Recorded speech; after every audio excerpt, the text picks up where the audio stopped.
Not good. Not good At least at you all. have 4 wins. Yeah. Anyway, welcome to the Football Stooges, the stupidest way to cover football imaginable, the weekly. And as you can see, it has the stupidest opening ever, thanks to that. The stupidest way to cover football imaginable, the weekly podcast show where 4 to 5 idiots covers football in the stupidest way anyone can ever think of. Welcome to the show. I'm your host, Lob City. We have an action-packed episode this week, and may I just say, I'm in a great mood right now. It's not just because, well, not a great mood because the Bengals obviously don't look great, but there is football happening right now, and it is snow football. Thursday night game is playing right now. It's in the fourth quarter. The Steelers are playing the Cleveland Browns in Cleveland, and it is a flurry of snow. And if you've watched the show for any point in any number of time, you know that I am a big fan of snow games, and this is gorgeous. This is an absolutely gorgeous game. I'm sure it's abysmal to be there, but this looks beautiful.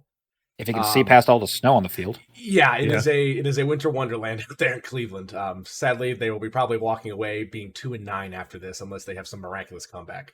But anyway, I cannot do this alone, and with me, as per all 99.9% of every episode in the Football Stooges history, the Purell hand sanitizer, the Philly man himself, despiser of Nick Sirianni, it's Macedon. The Bengals bungled more than the Chargers chargered. Yeah, pretty much. Yes. That first one described it best. Yep. Next up, a man who, I mean, probably just hates anything to do with the word block. Probably can't even look at the stat sheet of an NBA game. It's Mamba. At least doink the fucking football on the goalpost. Come on. Not somebody's hand. Right? Don't let it block. I don't know if you heard, but my wife's laughing in the background maniacally. My wife. So someone's apparently saying that like it should have been a penalty against the Yeah, I've been seeing seeing that. got blown up. Yeah, they blew up the center, which isn't right. And last but not least, fourth man on the podcast today, the one, the only man who's probably seen way too much snow in his life for his liking, Kadoff. I grew up in New England. What the fuck do you expect? Yeah. All right. No Gorlami this week. He is out with some food poisoning, so we're wishing him the best of recovery. So He must have ate some Indian food after that victory. I You think can say that point, he's Indian. He would have probably eaten the fucking like concrete. Honestly, that's being that excited after that win. So praying for a quick and speedy recovery for him. Excuse me there. So hopefully he'll be back with us next week. There'll be a bit earlier of an episode next week. I think instead of, we might still release the episode on Friday. We'll be recording it on Monday though. So we might release it a little bit earlier. Might release it on a Wednesday instead of a Friday because it is Black Friday. So obviously we're going to be with family and friends. So we'll see how that goes. But yeah, let's dive right into it. We got a lot of football to get to. Some of it great, some of it bad, and some of it the Bengals in the first half of a Sunday night football game. So there's a lot to get to there. So let's go ahead and get the ball rolling with some trivia. Get the brain a-moving. One rushing touchdown in the Super Bowl that was a Brown. Oh my goodness, that is a short list. Kareem Hunt. Because he was a Chief at one point. Yeah, Kareem Hunt.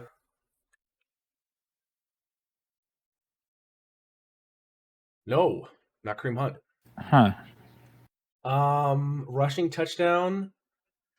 It has to Rushing be touchdown. in the Super Bowl because I would say one rushing touchdown. I mean, we could probably do Trent Dilfer.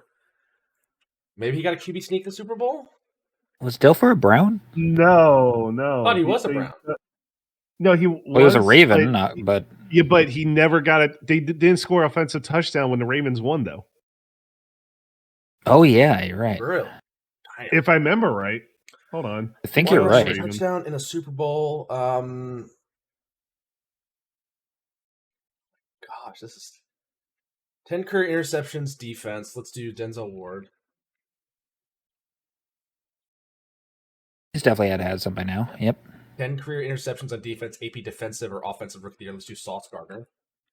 Sure. Okay. Oh, okay.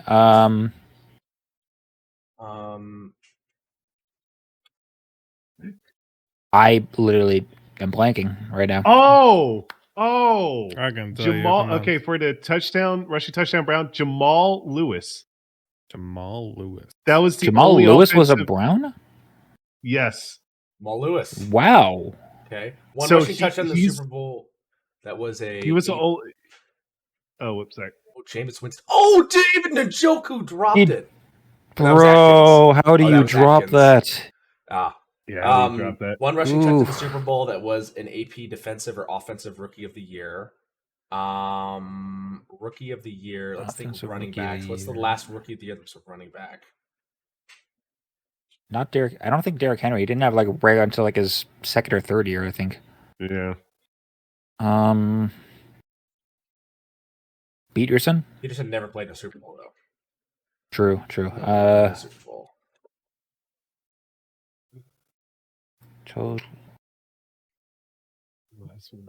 Keyboard.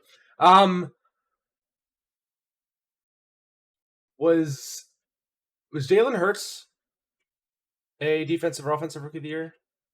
No. No. He did not. He only played one game his rookie year. Oh, what about Todd Gurley? Todd Gurley. Did he? I don't think he had a Super Bowl touchdown. Yeah, also that wouldn't work if he was on a Brown. No, or it doesn't just have to be a Brown. Oh yeah, It yeah. can be You're offensive right. rookie of the year or defensive rookie of the year with one rushing touchdown in the Super Bowl. So Christian McCaffrey? McCaffrey, I don't know if he was a rookie of the year. He might have been rookie year, but I don't think he got No, he wasn't. got a touchdown. Because I'm looking at the list of like rookies of the year. Let me think here. Gurley, Saquon, Eddie Lacy, When in doubt, Emmitt Emmitt Smith. Bruh. Yeah, of course. One rushing touchdown in the Super Bowl and a second or third round pick in the NFL draft. You could do Jalen Hurts. He was a second round pick. He was a second round pick. Did he have a rushing touchdown in the Super Bowl? He did. Probably. I guess. A fall forward touchdown. Tush push. Yeah, tush push. 10 career interceptions on defense. That was an AP defensive or offensive rookie of the year. Was Revis? Revis might work. Well, Revis? No. What about Coach Prime? Prime time, probably. EION. Oh. Nope. Not the. Yeah. What about Von Miller? Von Miller. Okay, maybe. He might have that many interceptions. I doubt it. But yeah. No. Okay. I think other good corners could be Ed Reed. Maybe Ed Reed or Julius Ray Peppers. Lewis. Ryan Urlacher. Oh. That'll work. Yeah. Urlacher. Okay. 10 career interceptions on defense. That was a second or third round pick in the NFL draft. Let's think here. Not Leon Hall. Leon Hall, defensive back for the Cincinnati Bengals for a long time, went to the University of Michigan. Second or third round pick that has 10 plus interceptions on defense. It's a decent amount, but it's not crazy, and that's like career. Was Marshawn Lattimore a second or third rounder?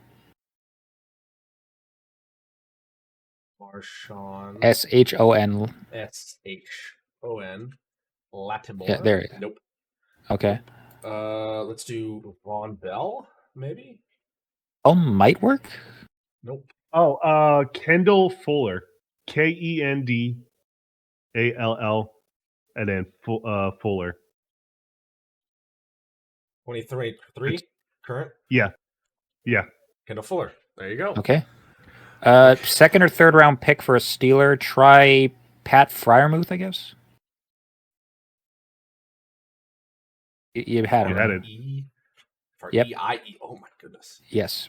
Man, that kid must have hated spelling his name in the first grade. Oh my gosh. Okay. Browns, Steelers, and then a Steeler who was an AP defensive or offensive rookie of the year. TJ Watt. Oh, yeah. No. No? Try Big Ben. I forgot that he did get a. Did. Yep. Old Miami, Ohio, Browns, Big Ben. Steeler. All right. Browns, Steeler. Brown and a Steeler. Oh no, he was a Bengal. Who was the big burly edge rusher that had a 99-yard against the Cardinals, 99-yard interception touchdown. Oh no, he went to the Patriots. No, he was also Harrison. a Bengal. That was Harrison. Harrison was a Bengal for like a year, which was really weird. That was really weird. I can imagine. That is weird. Bengal and Brown. Bengal and Brown. I feel like there's someone missing that I should know. You mean Steeler and Brown? Or Steeler and Brown. Yeah, Steeler and Brown. Steeler and Brown. Steeler. I'm trying to think of receivers. Yeah, I know that. That's coming to my mind too. I don't think Hines Ward ever left. My goodness. Maybe a lineman. Trying to think of someone.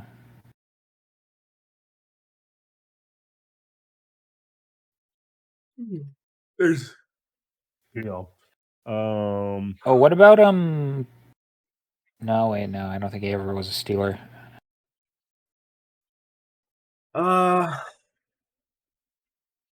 There's so many guys I know that are like Patrick Queen was a Raven, then a Steeler, or James Harrison was a Steeler and a Bengal, but like Bengal Brown is like shit. Weird. Yeah. There's got to be somebody. What about Jeff Driscoll? Jeff Driscoll. Nope. No, okay. Steeler. Think of old time Steelers. Franco Harris. Don't know if Franco ever. No. I thought he was always a Steeler. What about Bruce Gradkowski? Devin Bush. Looked that one up for sure. Oh, I might have cheated. Joe Hayden. Oh. Huh. Charles Woodson. Never would have guessed that. Jalen Hurts, George Pickens, some other ones. Let's actually look at like Charles Woodson. The Brown and the Super Bowl touchdown. Yeah, let's look at that one. Three people. Raheem Mostert, Jamal Lewis, and Joe Mostert. Torres. I didn't even know Mostert was a Brown. Goodness, when he played 49ers, when they played against the Chiefs. Oh, yeah, fuck. I forgot it was a 2019. Yeah, in 2019. Huh. Forgot all about that. You and me both. Coming down in Cleveland. My goodness. All right. Okay. Let's quickly talk about college football, and then we will move on. It's coming down to the wire, too. They're in the 2-minute warning. Yeah. Oh, my goodness. Mike Tomlin's beard is freezing. Yeah, I can see it. All right. Before we get into the AP and college top 25, there's two things outside of the top 25 that we got to talk about, and they're both Big Ten. One, today while I was at work, I almost just started screaming for joy. The number one recruit in this upcoming freshman class, so people that are seniors in high school now, number one recruit, number one quarterback, number one recruit in the entire nation, Bryce Underwood, has officially flipped his commitment from LSU to Michigan. This is on the back of a long process that is probably going to come with I think they said 7-figure price tag. So I think that's like $10 million plus to him in NIL money. Fuck, man. Yeah. A lot of it's being put forward by Michigan. I believe Dave Portnoy has also fronted about 30% of it as well. Around that. Why him? Because he's a Michigan grad and he owns Barstool, so he just has money pistol built like Dave Portnoy. Also, the other thing is, I don't know if anybody saw this. John Gruden just signed with Barstool Sports. I heard about that. Yeah, which is I didn't know if it was real or not. Match made in heaven. You're not wrong. I have to say that. That's hilarious. And the other thing, Mamba might have some interest in this, even though you didn't go to Northwestern. This is in Chicago, but this Ryan Field. Welcome to a new era of college football and the new Big Ten Conference. Meet the new Ryan Field. Oh, that actually looks Chicago's cool. Big Ten Stadium, the largest college stadium project ever. Holy an shit! $850 million investment, rooted in Northwestern's 130-year history of Big Ten football. The new Ryan Field took the once-in-a-century opportunity to reimagine the college football experience. Rather than mimicking the slow rise of a traditional stadium bowl and its poor sightlines, we've leveraged the latest in engineering to give every fan a better-than-TV view.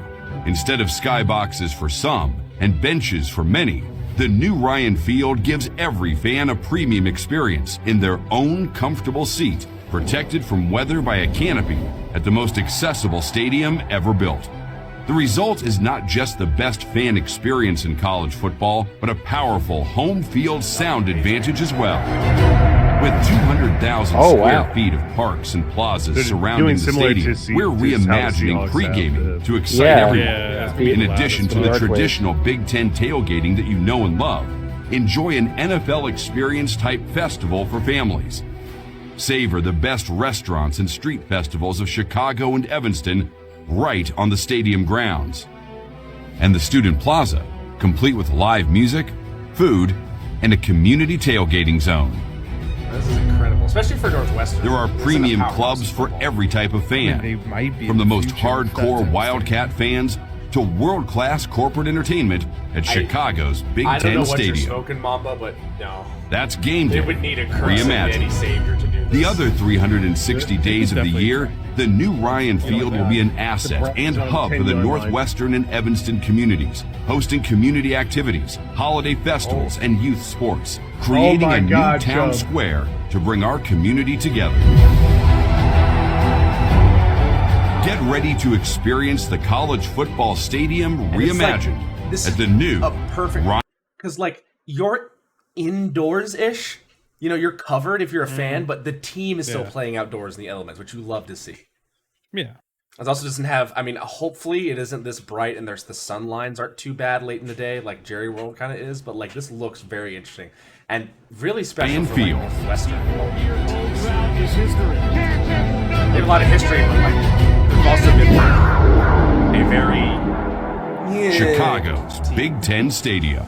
Chubb just got a touchdown. Very mediocre. Oh my goodness. Yeah, no way. Exciting. No fucking way. Oh my goodness, Mike Tomlin. What are you doing? The bullshit is real. All right, AP Top 25. Oregon at number 1. They'll be playing Washington in a week. They have a bye going in, so they will not be playing them until the 30th, which is in a week. That's the rivalry weekend. Ohio State has one of their toughest games yet, probably their second toughest behind Oregon. They're at number 2. They will be playing Indiana at home this weekend, which the entire nation will be tuning in for. That's going to be at noon. Texas will play at Kentucky, or home versus Kentucky. Number 4, Penn State will play at Minnesota. Indiana, as I said, will play at Ohio State. If they win that game, I think they're in the college football playoff, regardless of what happens. They will then be in the Big Ten championship, I believe, because of their perfect record going into their week against Purdue, and they're going to beat the brakes off of Purdue. And they would be playing Oregon, who, win or lose, they'd probably be in the Big Ten or in the college football playoff, because we're going to see 3 teams from the Big Ten and 3 teams from the SEC, most likely, at the very minimum. Notre Dame will be playing versus Army. Army is undefeated. And I believe they're on this, they're 18th. So that could be a test for Notre Dame. Alabama, the second highest ranked SEC team, was playing at Oklahoma. Georgia, just behind them at 8, will be playing versus UMass. This is a weird... they always do that every the week SEC before rivalry week, they play some weird school. Also, I don't think this is right. I feel like Alabama plays like Mercer or somebody. I don't think that, but no, for that one, that's correct. Old Miss will play at Florida. Tennessee will be playing the University of Texas El Paso. 2-point conversion for Jameis. Ooh. Miami and Florida will be playing home versus Wake Forest. Number 12, Boise State, looking like one of the best teams in the Mountain West. Probably going to win it. We're playing at Wyoming. SMU, trying to vie for the ACC championship with Miami, will be playing at Virginia. BYU will be at Arizona State. Texas A&M will be at Auburn. Colorado, who has a chance to get in there for the Big 12 championship, and if they win it, they'll be in the college football playoff, most likely. SMU is in the ACC championship game. Quick update: no good on a 2-point conversion. They're undefeated in conference. Okay, so it's Miami and SMU no matter what. I think it is Miami, SMU. Well, no one's higher in the ACC. They're both 9-1. Well, no, it doesn't go by overall; it goes by conference record. I think there is one other team that might have a 1 loss in the conference. Clemson plays the Citadel. Army, as I said, plays at Notre Dame. South Carolina will be playing Wofford. Tulane will be playing at Memphis. They're number 20. 21, Arizona State will be playing BYU. 22, Iowa State will be playing at Utah. 23, UNLV will be playing at San Jose State. Illinois, back in there at 24, will be playing at Rutgers. And Washington State, the only Pac-12, or in this case, Pac-2 team, top 25, is at Oregon State. They dropped 6 spots. Other first-round votes, Missouri, Memphis, Kansas State, Syracuse, Louisville, Pittsburgh, LSU, Louisiana, Lafayette, Vanderbilt, Colorado State, Duke, James Madison, and Georgia Tech.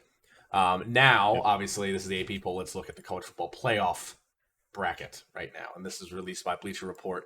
Okay, so Georgia's back in it now. Yeah, so they're expecting Oregon to win the Big Ten, have a bye. They're expecting Georgia to win the SEC and have a bye. They're expecting Miami to beat SMU and have a bye. And then BYU to win the Big 12 and have a bye.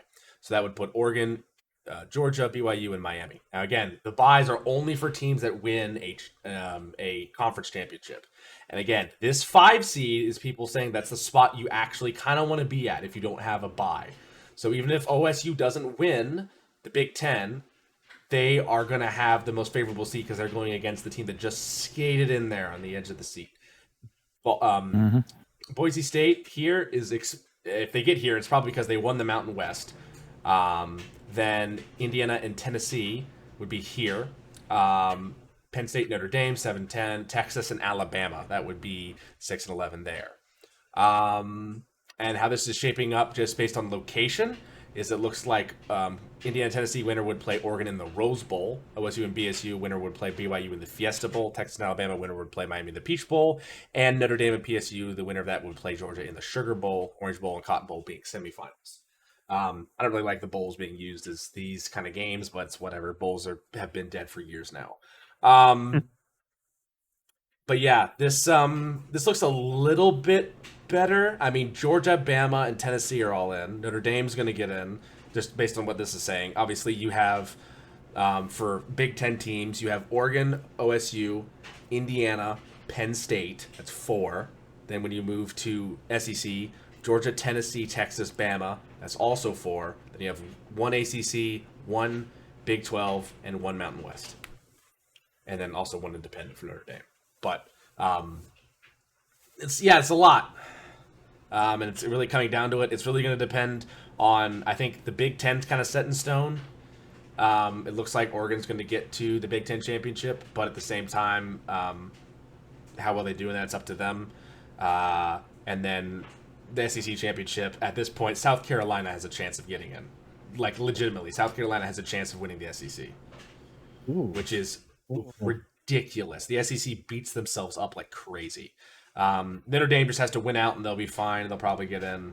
And then the winner of the Big 12 could get in. So Deion Sanders has a chance to do something really cool. If he is able to continue to win the last few games of the season and then beat BYU and win the Big 12 championship, they will be in the college football playoff and probably have a first-round bye, which is going to be crazy because it would be Travis Hunter, Shedeur Sanders, and the Colorado Buffaloes versus probably Ohio State in the second round. And I'm no expert, I'm no Nostradamus, but I think there would be some belt ya ass like type beat coming from that game because it would be bad. But that's college football. The 12-team playoff has some ups and some downs, but I'm telling you, that 5 seed, I think they need to change something about that because I don't know in any situation where a 4 seed is going to look better than a 5 seed with this kind of setup.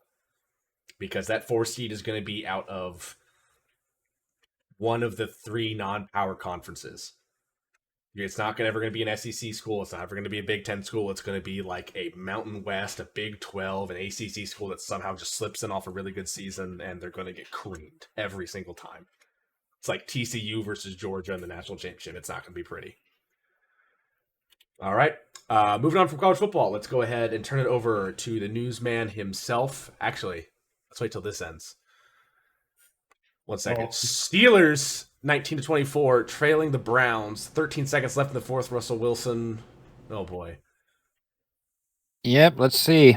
Did Tomlin leave too much time on the clock, or maybe? Again, snow games are amazing. Down to 10. Final 10 seconds. Final 10 seconds. Yeah. Browns still have 2 timeouts. Still in the huddle. Only up 5, so a touchdown automatically wins this. Game clock at 17. They're all right. They've broken. Wilson in shotgun, running back off to his right. Getting the field. Play clock down to 7. Timeout. And timeout Cleveland. Oh, my goodness. And this might take a minute. It's getting late. No. We might have to. No, I actually want to see how this ends now, and I feel like we're just going to be like losing it if something happens. Yeah, we're going to be losing if something happens anyway. It is what it is. Again, like, this game was like, what? 8 to 9 or 9 to 18 or something like that when I tuned in, like 8 minutes left in the fourth. Yeah, 18 to 6. So like, what's going on? AFC North football. Yeah, falling apart. But yeah, oh my goodness! Like again, like we obviously aren't able to really show highlights of a Thursday night game since we go this on Thursday nights. Just look at the view of this game. Some of the highlights. The snow is just beautiful. It does look kind of nice.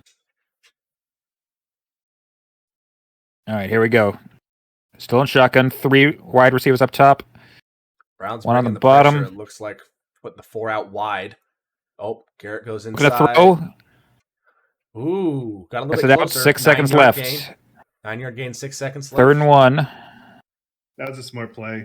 I don't even know what their positioning is right here.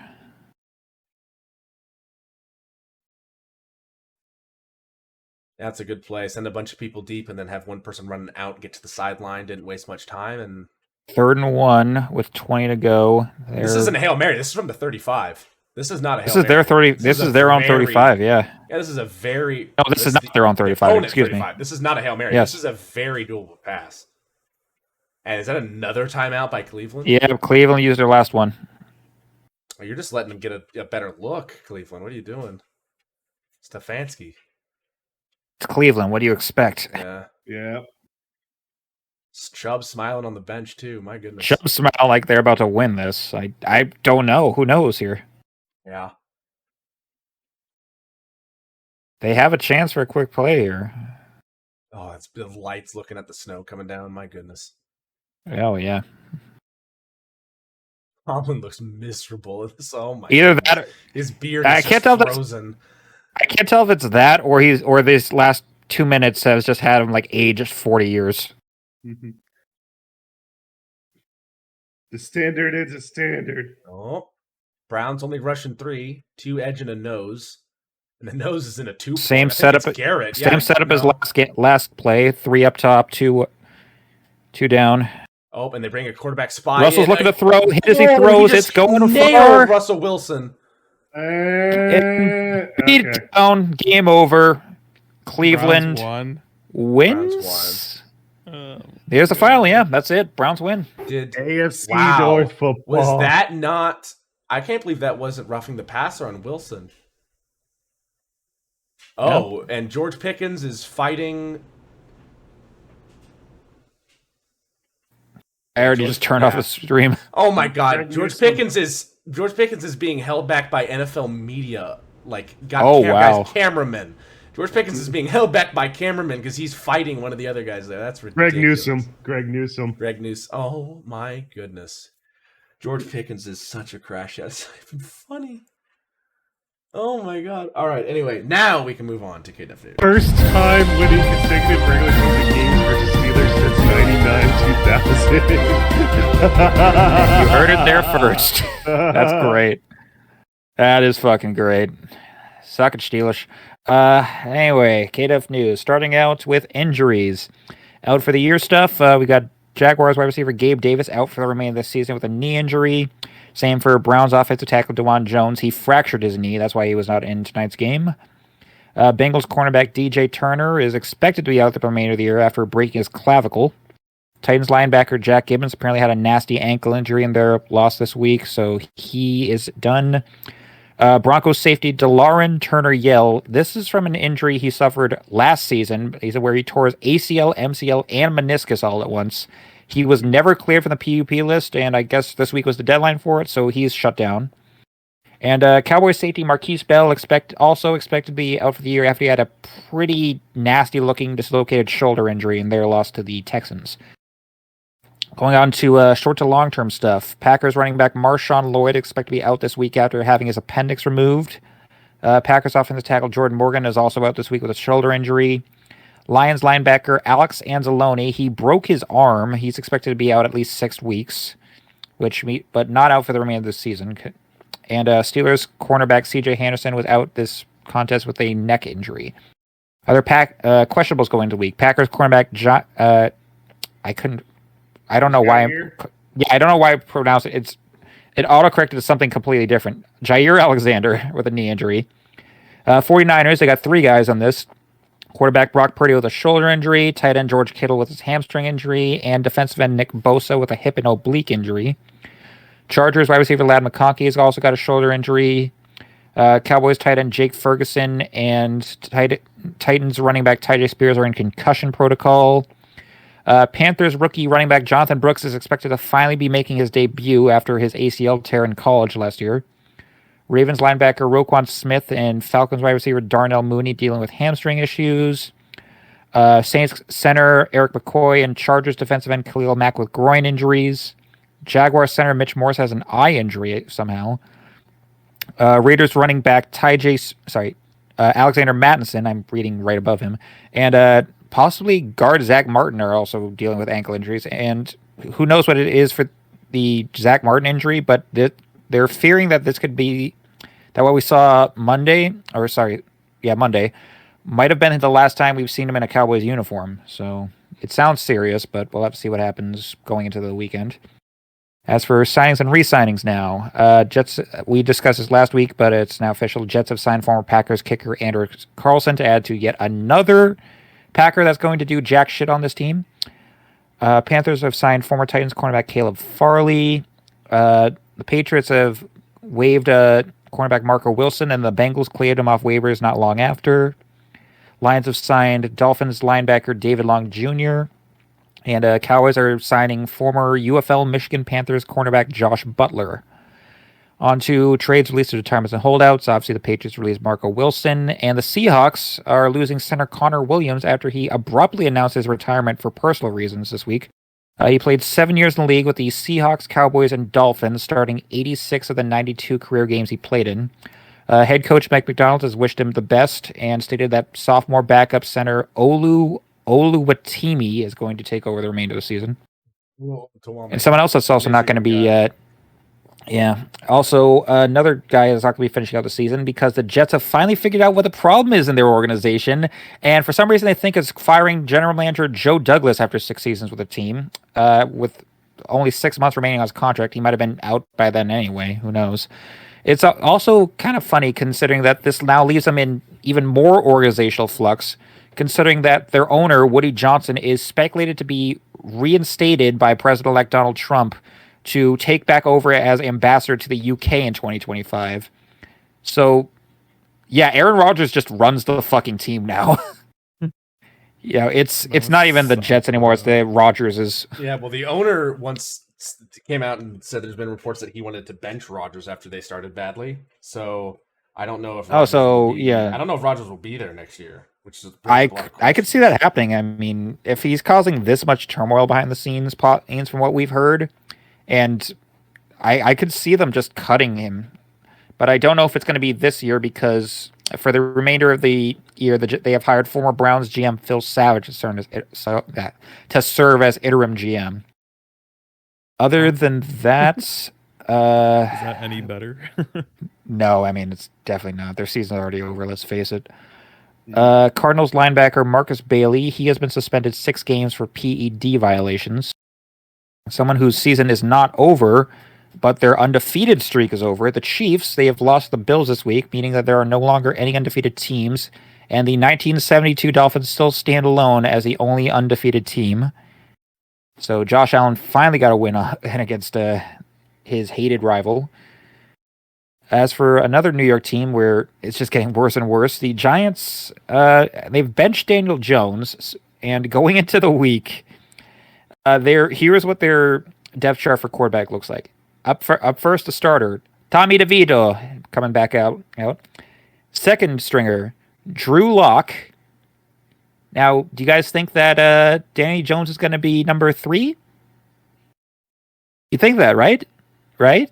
Yeah. Well, you're wrong. It's Tim Boyle because Daniel Jones is now QB4. Tim Boyle again. Tim Boyle has jumped Danny Dimes on the depth chart. Did DEI hire himself? Yeah. I have no idea fucking how, but yeah, this is basically it for Daniel Jones. There's no coming back of that if Tim fucking Boyle is jumping you on the depth chart.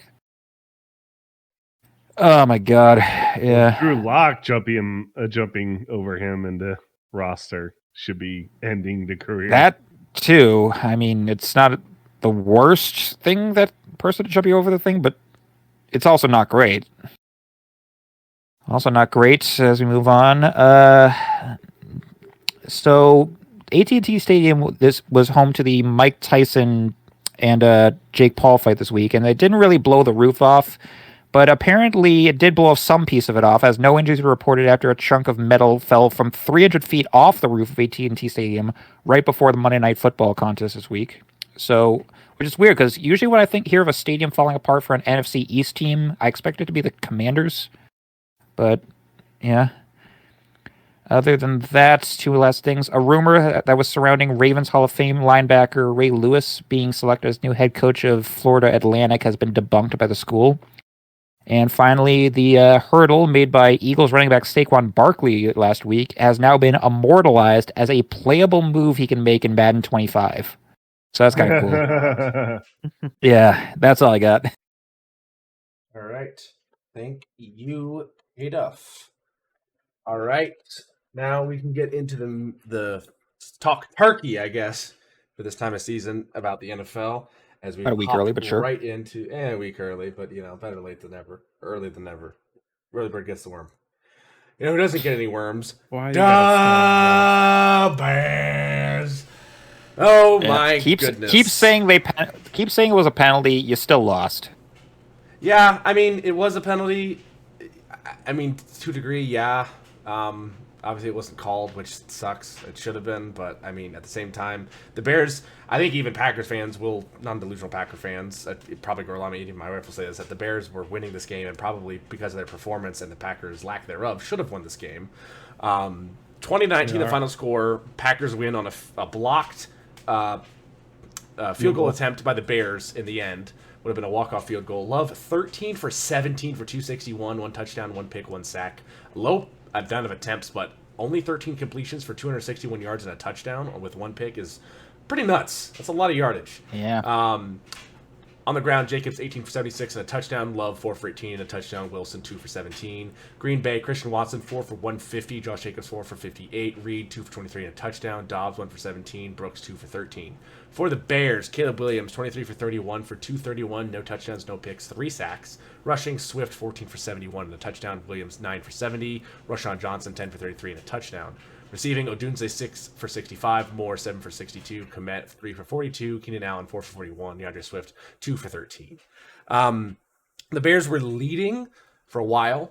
They held Green Bay to 0 points in the second quarter, only gave up 7 points in the first half, before allowing Green Bay to storm back, score 13 points in the final 2 quarters, while they only amassed 9, allowing Green Bay to come back into the game, take the lead late, and then obviously because of the blocked field goal, they couldn't win the game. This was their game at home against the Packers. So if they want to win against the Packers for the first time in how many years, Mamba? It'll be in Lambeau. I don't since like 2016 or 2017. Yeah, first time in a long time they're going to have to do it away late in the year in Lambeau, which is going to suck. I mean, our offense was better. Getting rid of offense was better. Yes, getting rid of Waldron was the move. So thank God for that. Your ground game was fine. It just the offense looks well balanced. Again, I gotta hand it to Caleb Williams. He doesn't force things. He's a very smart quarterback, especially for how young he is. No interceptions. He took 3 sacks, but again, that line is like Swiss cheese.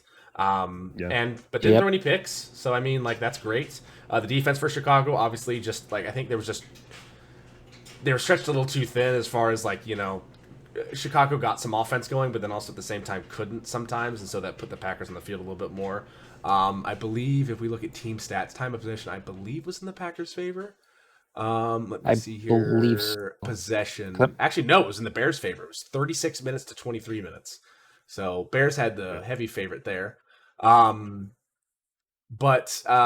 really impressed in the Packers, the performance of Christian Watson. This is one of the really good first games he's had. 4 receptions, 150 yards, 4 targets, so no drops there. Great for him. I am a little concerned, though. Jordan Love, as you can see here, is kind of taking after his quarterback grandfather, Brett Favre, and just throwing the ball to the defense a lot more and more often, and that really kind of needs to stop. It's been a problem just like this year. Is it just like a generational thing that every quarterback in Green Bay just needs to become a gunslinger at some point in their career?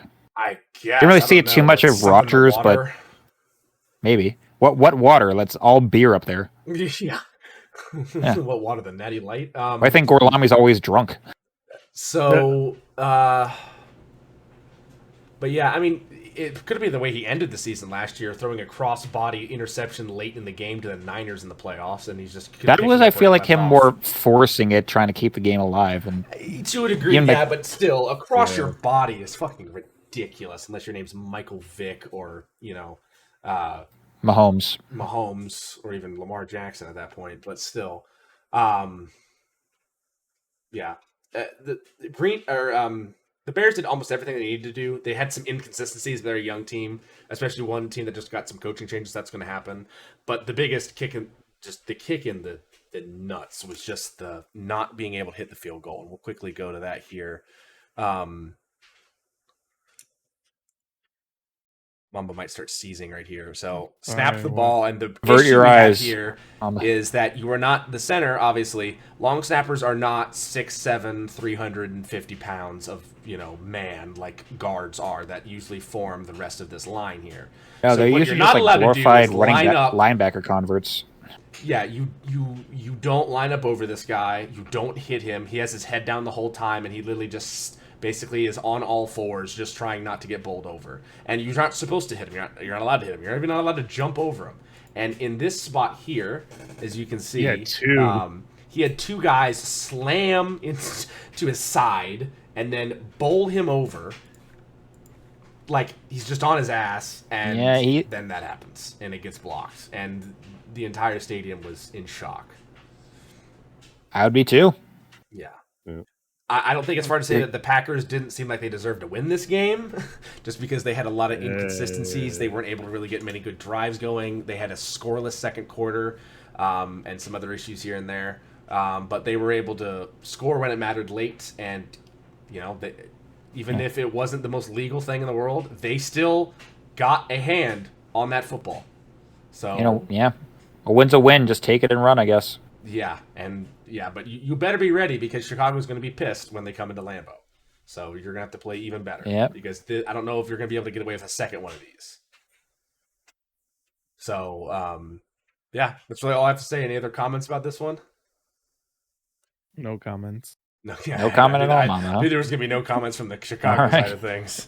All right. Well, there's going to be no comment from the Jacksonville side of things either. Murder what do we even say here? Live television, ladies and gentlemen. The final score, the largest margin of victory in the history of Detroit Lions football. 52-6, the final score. Not only that, scoregami.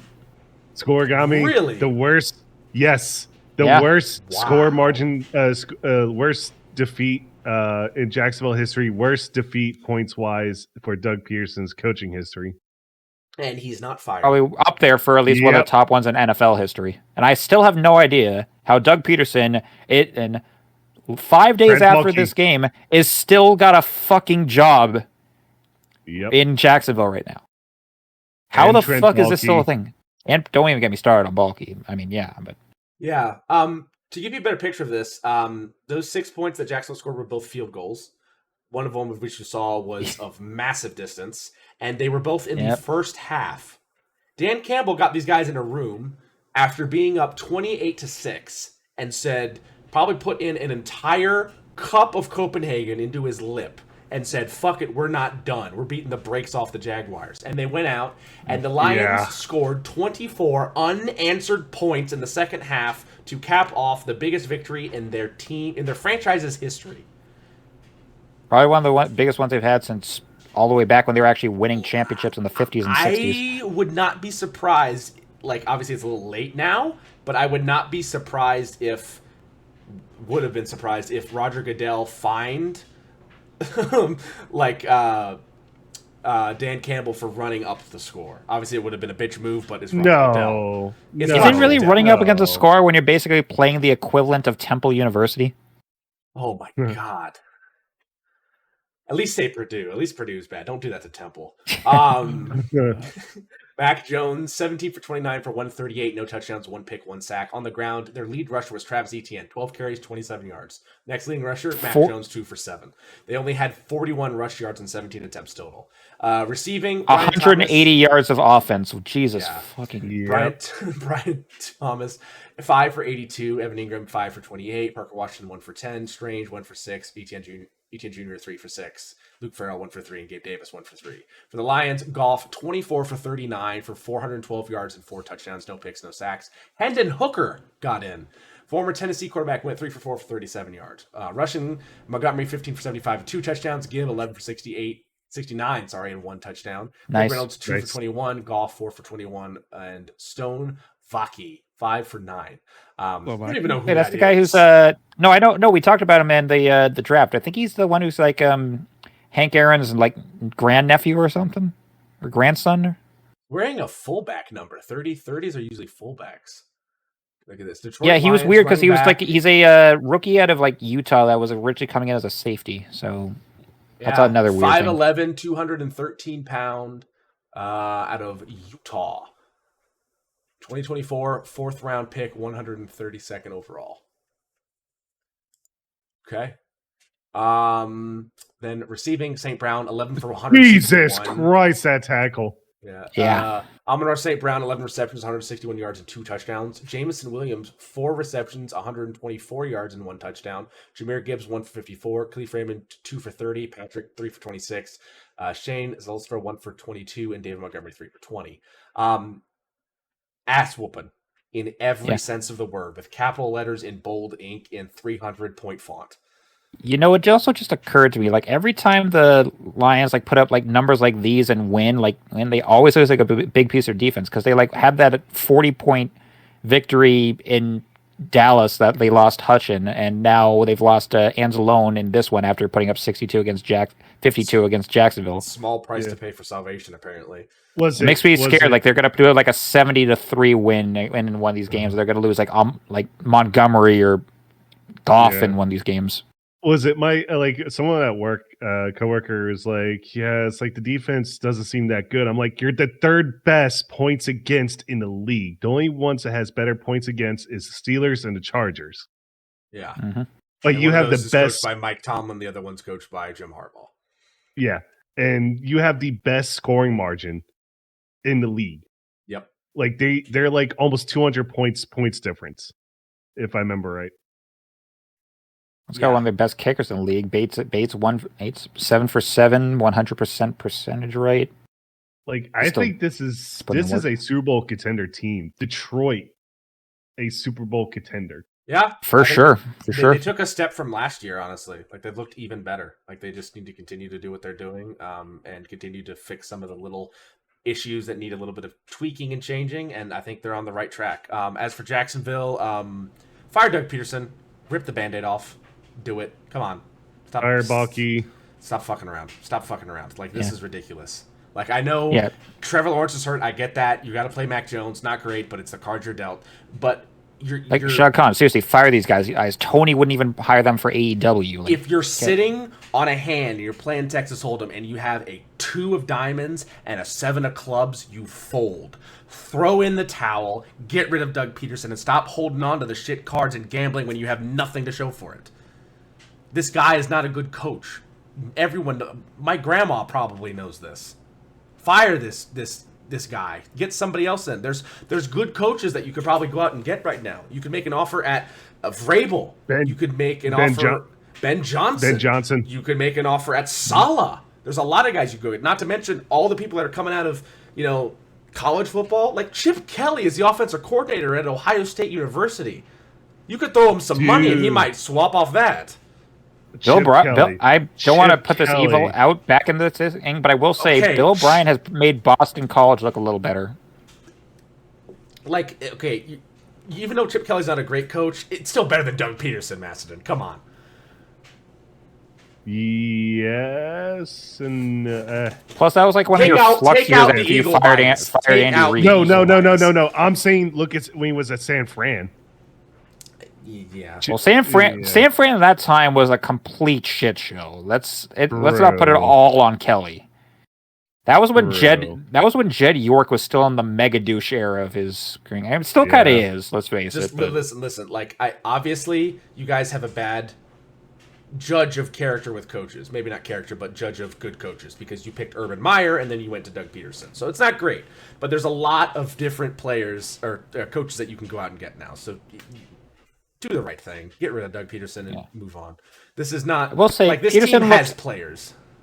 We'll say Peterson looked okay in the beginning. We're gonna say, and I'll admit that right now. It's mostly just for us trying to build up that roster. And so far, you have built almost next to nothing with this roster. Let's go ahead and move on from this one before people in Jacksonville it doesn't help. More depressed than they are. Also, it doesn't help Trent Baalke is not a good GM. Well, from one depressing team to another, the Titans. Yes, but this was a lot closer than it should have been. This was a 10-point game. Vikings only won by 10 against the Titans. 23-13 the final score. Darnold 20 for 32, 246, 2 touchdowns, no picks, 2 sacks. On the ground, Aaron Jones 15 for 39, Cam Akers 10 for 25, and Sam Darnold 8 for 18. 33 carries, 82 yards, 1 touchdown. A little limited on the ground in my opinion. Again, this Titans defense is not phenomenal, but I still feel like their defensive line is the most underrated in football. Moving on to Minnesota's receiving. Justin Jefferson 6 for 81, Addison 3 for 61 and a touchdown, Oliver 3 for 34, Trent Sherfield 1 for 16, Munt 1 for 13, Powell 1 for 13, Hawkinson 2 for 13, Akers 2 for 11. Again, Justin Jefferson 6 receptions, 8 targets. I feel like they did a good job at limiting him. Obviously, a lot of the defensive backs for the Titans are kind of like really good players that have gone to the Titans and disappeared. I mean, they got guys like Amani Hooker in there still. Snead, and then also Chigoza Mokonko, not Chigoza Mokonko. Former Bengals. Why can't I remember his name? He's a very, very, I believe it's a Nigerian Landry? name. No, it's a cornerback. What's his name? Cornerback. I'm looking right at their defense here. I've got Murray Jr., Baker, Landry, Arden Key, Darrell Baker, Tavondre Sweat, Jeffrey Simmons, Amani Hooker, Mike Brown, Ali Gay, Jarvis Brownlee, Sebastian Joseph Day. I was going to say Calvin Ridley was on defense. Oh, because he had a tackle on an interception. Oh, maybe.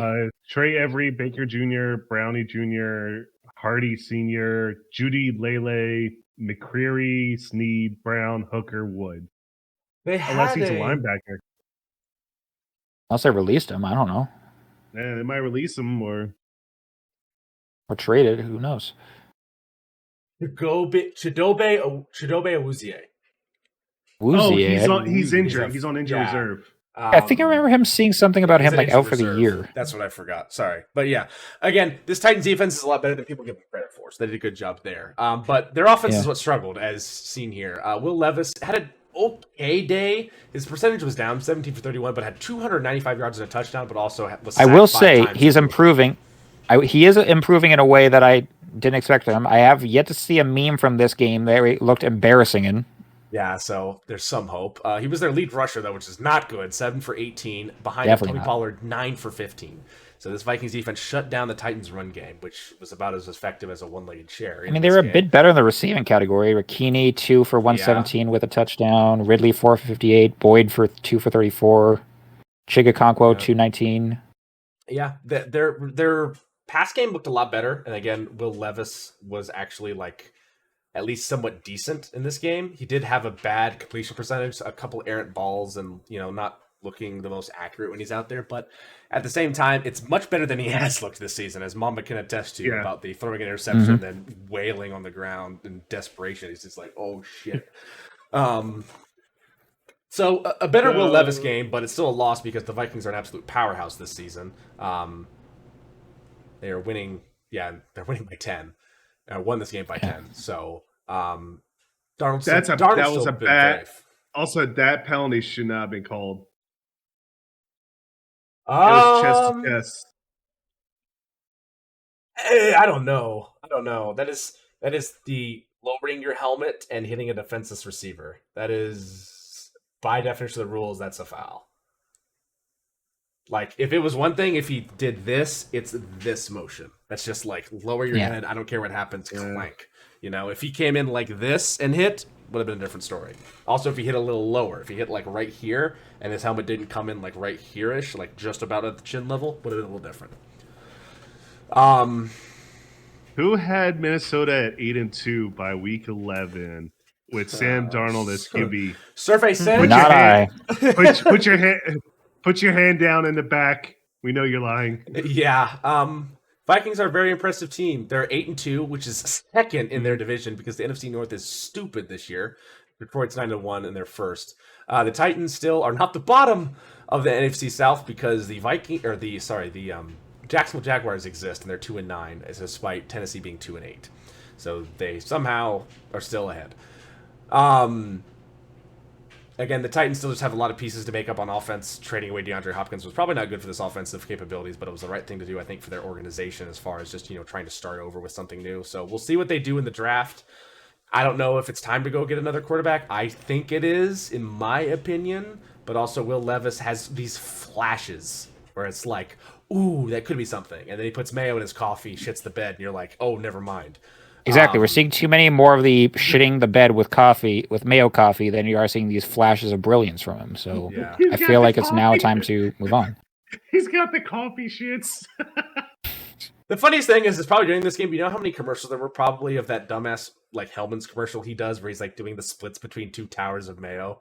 Like, oh God. I don't know. I watch NFL Red Zone, so personally, I think it's better than when Gerard Mayo was doing commercials where he's just tackling people for using the wrong mayonnaise. Yeah. But anyway, good win by the Vikings. They continue to keep their very impressive season, one of the most impressive seasons in their recent history, alive. Next up, someone get out of Tank Bowl 1.0. I will say there was a play. This is like the 6th Tank Bowl of the year. This was a little bit of a high-scoring game, though, but there was a cool moment here. The head coach for the Miami Dolphins, I can't remember his name, Mike McDaniel. Yes, Mike McDaniel was mic'd up for this game, and what he did is they had, I believe, a fourth down. Miami was on a fourth down, and it was under 5 yards. So usually what a team does is they go up to the line of scrimmage, and they just have the quarterback scream a bunch of stuff like he's about to hike the ball to try to get a defensive player to hop off sides. Then they hike the ball once he's in the neutral zone, and that results in a first down because the 5-yard penalty pushes it forward. It's a common thing. They don't call a play; they just have them line up and they just go and just try to get him to run off sides. So what Mike McDaniel did is he got to the front, he talks to one of his assistant coaches, and he says, I'm going to pretend to change the play, right? He calling him upstairs, puts his headset away, and then calls over Tua, screams at him, hey, Tua, and he says it out loud as he can on the side of the field where Max Crosby is closest, right? Tua comes over, and when he says, I'm going to change the play really loud, Tua comes over, and then he just leans into Tua and says, I'm not changing the play at all. Just keep the hard count. They go out there, and then Tua gets out there, goes, hot, and Max Crosby's in the backfield. Flag goes up, first down. Genius. Just a sly dog move. That's just so hilarious because right after that, you know what he was saying? He said, Max, I didn't change the play. Max is yelling at Max Crosby, which, first of all, balls of steel if you want to yell at Max Crosby like that. But second of all, it looks like the nerd making fun of the jock, essentially. Yeah, what a fucking not just a jock. Max Crosby looks like he's in he could kill you. Yeah, Crosby looks like the guy who eats the jock for breakfast. Crosby looks like he eats concrete, man. Bro needs to get out of Vegas. Jeez, he so really good. I don't know why he wants to finish his career as a Raider. With the trajectory the Raiders are on, they're still gonna suck for the next decade. A little risque here, but of all the people that fit what you think a player from Las Vegas would look like, it's a really white guy with tattoos. I'm sorry, but that's just what it is. The sad part is that makes me feel like I don't know why, but I feel it in my bones that Carson Beck is going to be a Raider. I feel like Carson Beck is going to be yeah, I can see that being a thing of a white guy reuniting with like Brock Bowers in Vegas, and you just have a picture of the three of them. These like depending if and then if Ward and Sanders if Ward and Sanders don't go before the Raiders are on the clock, I could see that happening. Oh my goodness. Yeah.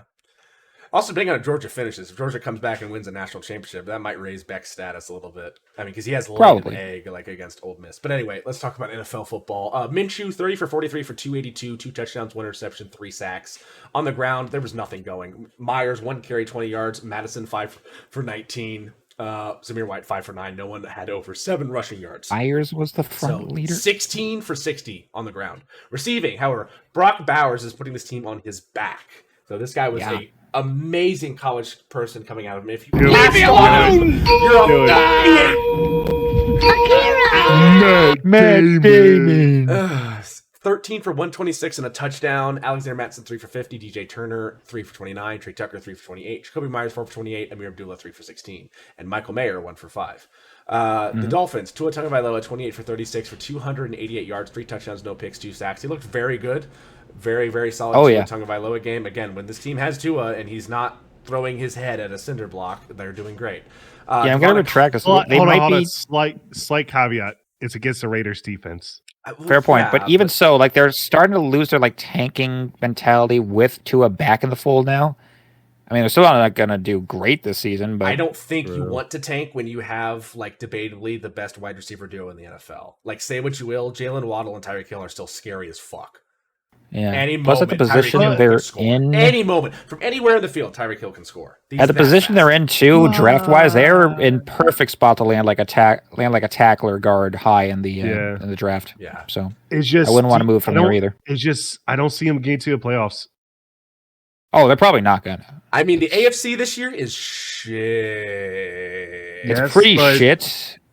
But they're like only 4 and 6 at the end of this game. Yeah. So it's only second in their division though, because the Bills are 9 and 2. I think they might have finished the division. Let's take a look at the end. If Miami loses, yes, Bills win division. Yeah. Clearly, Devon Akane, 17 for 73 and a touchdown, was their lead rusher. They had 26 for 82 on the day. Receiving, Jonnu Smith, 6 for 101 and 2 touchdowns. Hill, 7 for 61 and a touchdown. Waddle, 2 for 37. Akane, 4 for 32. Julian Hill, 2 for 28. Odell Beckham, 2 for 13. And Malik Washington, 3 for 11. Jonnu Smith has been putting in work for this offense this year so far. It's kind of crazy. To say here for the Dolphins, basically they have 2 of their offenses capable. They don't have 2 of their offense isn't capable, and their defense is serviceable. And then the Raiders, they have Max Crosby and Brock Bowers and Michael Mayer. That's about it.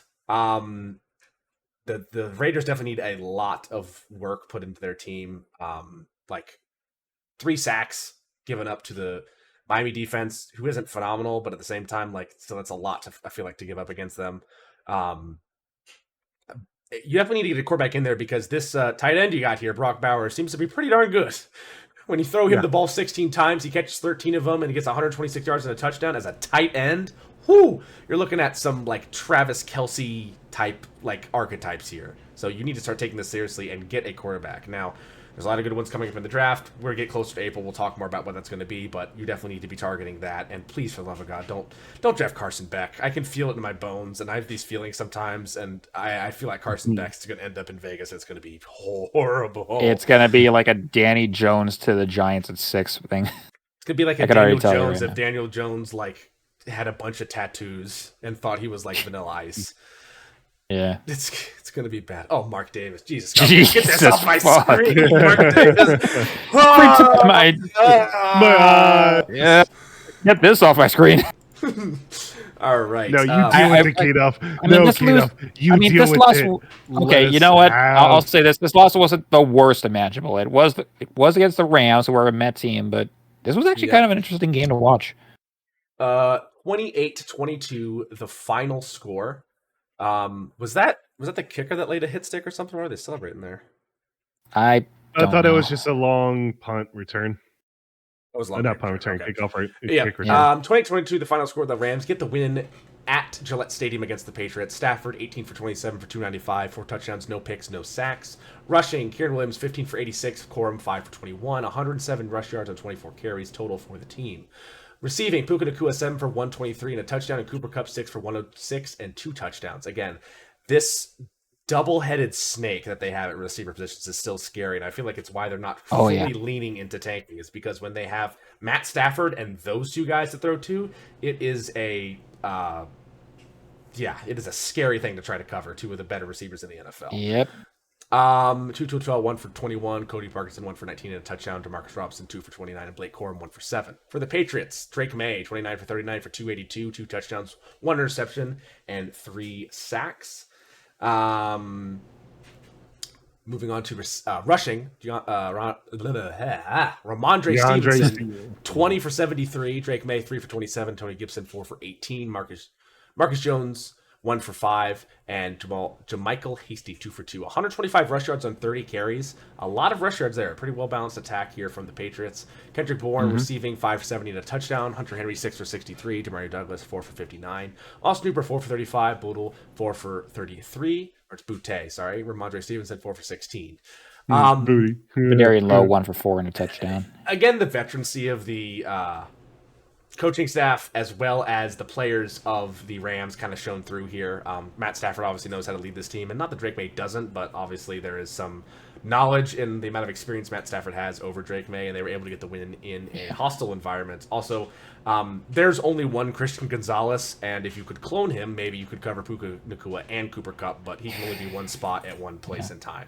Also, no wonder we cut Marco Wilson after this game, because he cannot cover shit, and he played extensively. Also, not having a Jabril Peppers at safety kind of hurts, because you really need someone deep to kind of help out with these guys. Especially, what also hurts more is that after the win we had the other week, we are kind of out of the Travis Hunter lottery at the moment, which is why we're now seeing Marcus Jones trying to talk to Alexander Pell like, hey, can I play more two-way plays now? So I guess we'll see how that works. As for the D-line, I mean, we got Barmore back, so that's a positive, I guess. It's going to be too late to save the season.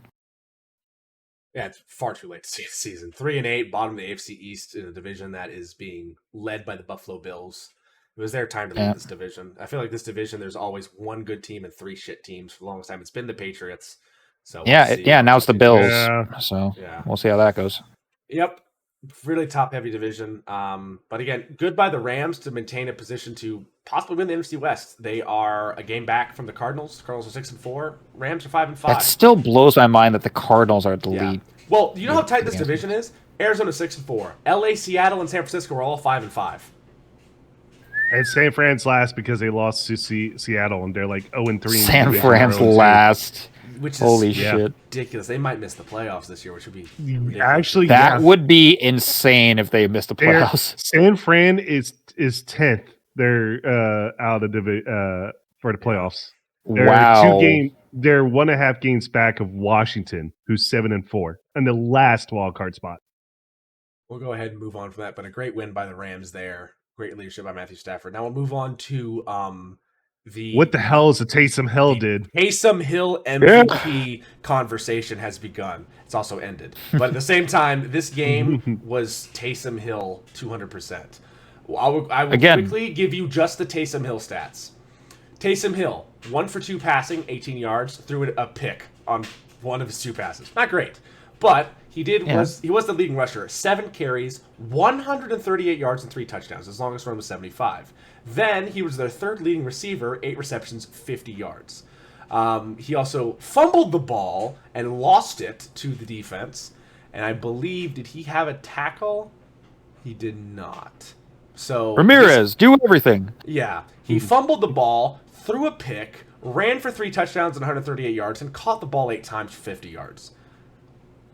Like, he just was doing everything. The final score was 35-14. The Saints get the win in the Superdome. Jameis Winston for the Browns, 30 for 46 for 395 yards, 2 touchdowns, surprisingly no picks, and 3 sacks. Sacked 3 times. Rushing, Chubb 11 for 50 and Jerome Ford 5 for 10, 66 rush yards in total on 20 carries. Receiving, Jerry Jeudy, 6 for 142 and a touchdown. A great performance from him. That's probably the last one we'll see this season. David Njoku, 9 for 81. Elijah Moore, 6 for 66 and a touchdown. Cedric Tillman, 3 for 47. Jerome Ford, 4 for 29. Jordan Atkins, 1 for 19. And Jeremiah Trash, 1 for 11. For the Saints, Derek Carr, 21 for 27 for 248 and 2 touchdowns, only taking 1 sack. Rushing, as we said, Taysom Hill led the way with 138 rush yards. Behind him, Kamara, 16 for 67, and Derek Carr 1 for 8. 214 rush yards and 28 carries and 3 touchdowns. Most of that was Taysom Hill, and that's just crazy stat. Receiving, MVS 2 for 87 and a touchdown. Who had MVS resurgence on the Saints on their bingo card this year? Nobody. Sit down in the back. Yeah, you in the back. Sit down. You can't. You don't know shit. Yeah, Foster you Morrow, sit the fuck down. Sit the fuck down. 3 for 50. Taysom Hill said 8 for 50. Juwan Johnson 3 for 30 and a touchdown. Alvin Kamara 4 for 22. Kevin Austin Jr. 1 for 18 and Dante Pettis 1 for 9. I will say, I think something that needs to be done in the NFL. I think there needs to be a Taysom Hill award. I think at the end of the season that there should be an award given out to the most versatile player on a team because this is crazy. I could see that being a thing. Well, I mean, it'll be probably 1 or 2 players. That's it. Yeah, but look, he lined up in the fullback position there. Like this guy's crazy. Like again, what the fuck is a Taysom Hill? He threw the ball. Nobody knows. Pick, he caught a touchdown. He ran for a touchdown. He ran for triple-digit yards. He fumbled the football. Like he threw an interception. Yeah, there's nothing he can't do. Absolutely nothing. He probably had a pancake block on record too, and a sack given up. So for the Saints, a good win here. You're 4-7, which is 3rd in the NFC South, which is not great, but it's a good win. NFC South almost. NFC South's becoming tank division again. Else's now. No, it's close. Atlanta is still okay, and Tampa Bay fights every game they're in. But the Browns, obviously ignoring what just happened this Thursday night in that beautiful snow game. Also, he's returning a kick here. Like, come on, man. What? Seriously, what is your role in this team? Is it everything? That was a good kick return. Modern Warfare 2 Ramirez of this team? Also, he's huge. Just look at him. I know. Ramirez, take a shit. Yeah, and that was Ramirez, go fuck yourself. Ramirez, throw that pick. That was underthrown. Yeah, Ramirez, go fuck yourself. So, I will say for the Browns, I would love to see like Keith David become like the coach of this team, just so I could hear like Taysom do everything. Yeah, I don't think the Browns aren't eliminated, but they're 3-8 at the bottom of the AFC North, which is still a very tough division. Steelers are 8-3, Baltimore 7-4, Bengals are 4-7, and Cleveland's 3-8. So I think they're basically done this season, and it's been rough. Obviously, trading away Cooper, losing Deshaun Cosby for the entire year, offensive line injuries to Patino. He's probably done for ever in Cleveland, honestly. I mean, you can't trade that contract, so no. You can't, but they're probably he could probably become like the most expensive benched quarterback ever. Yeah. But yeah, great win by the Saints to win a game they should have won on the back of one man, and I don't say that figuratively. Like Taysom Hill did literally everything. He probably lined up one man alone, betrayed by the country he loves. He helped me. He helped me win fantasy this week. Yeah, how do you convince an NFL coach to be like, hey, we need someone to fullback. I got it, coach. Hey, we need like a trick play pass. Okay, I got it. We need someone to run for the triple-digit yardage. You're like, okay, coach, I can do that. Like, when does the coach just say, hey, Taysom Hill, just fucking relax, okay? Like, Taysom Hill also, I think, has had snaps at defensive end this year. Like, what? Yeah. How? He does everything. What? Also, look at the Taysom Hill 75-yard rush touchdown. That was hilarious of how that happened. What quarter is it in? I think it was 3rd or 4th.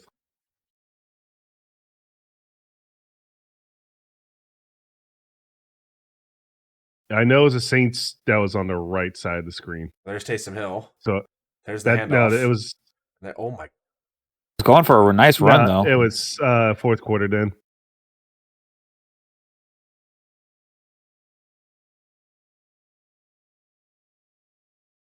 I thought it was 4th or. I think it's right here.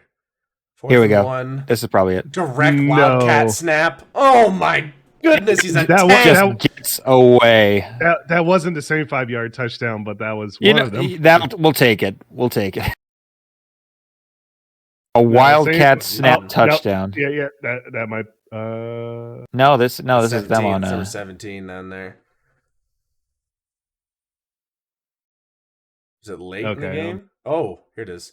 Oh yeah, it was late. Okay. So here we go. This is a 3 tight end set out of shotgun with 1 running back here, but that looks like a tight end.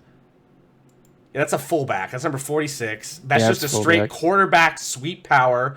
There goes. Oh my goodness. How? Fucking how? When I saw that, I was like, yep, I've won fantasy this week. 6'2", 221-pound, 34-year-old from BYU in his 8th season. This guy's a and you have Jake Haener take the knee to end it. Not only does he have 8 wives, he probably plays 8 different positions on the football field. I mean, we just saw him do it, so. Yeah. All right, everybody. Say it with me. J-E-T-S. Sucks. I will say, though, one thing I'm actually very proud of is I think that Anthony Richardson finally understands it. I understand it now. You think he understands it now?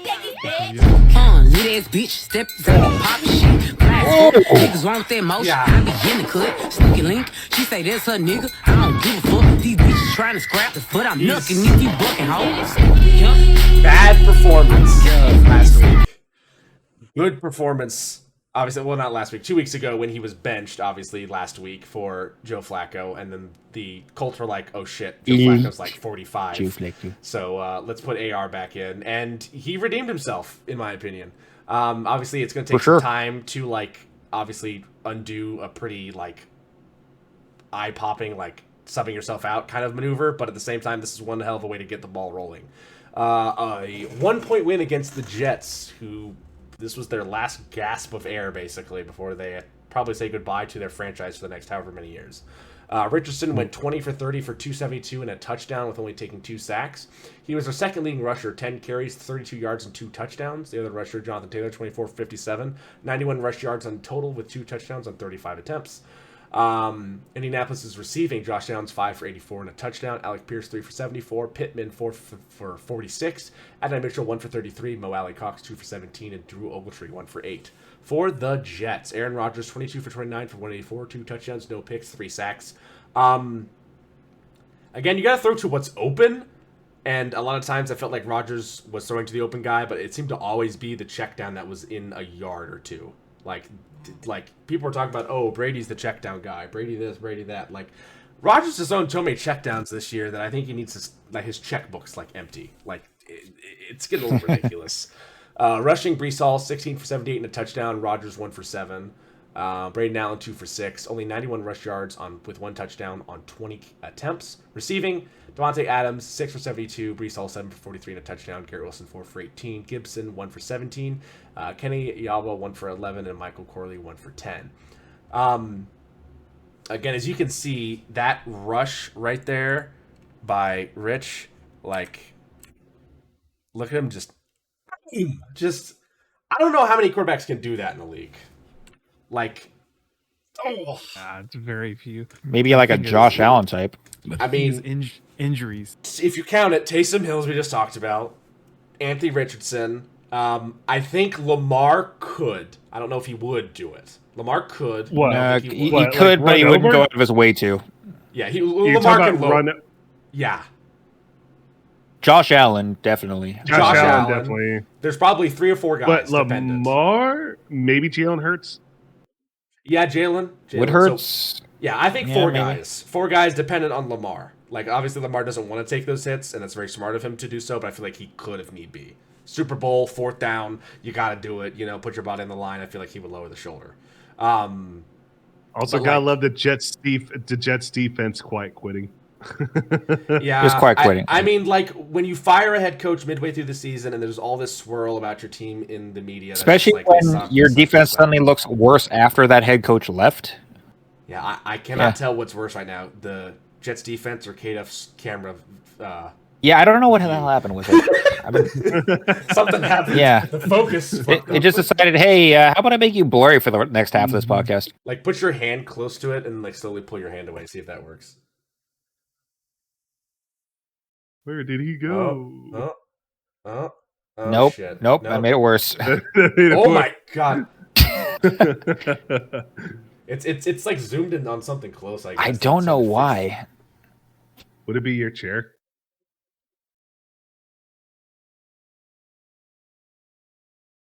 Nope. Huh. You can see my acne scars. All right, let's just continue. Yeah, we have PS2 K-Duff showing up here. So PS2 graphics. No. PS1. Give okay, I'm sorry. You were like 45 when the PS1 got released. My mistake. Sorry. Oh man, you walked into that one, dude. Come on.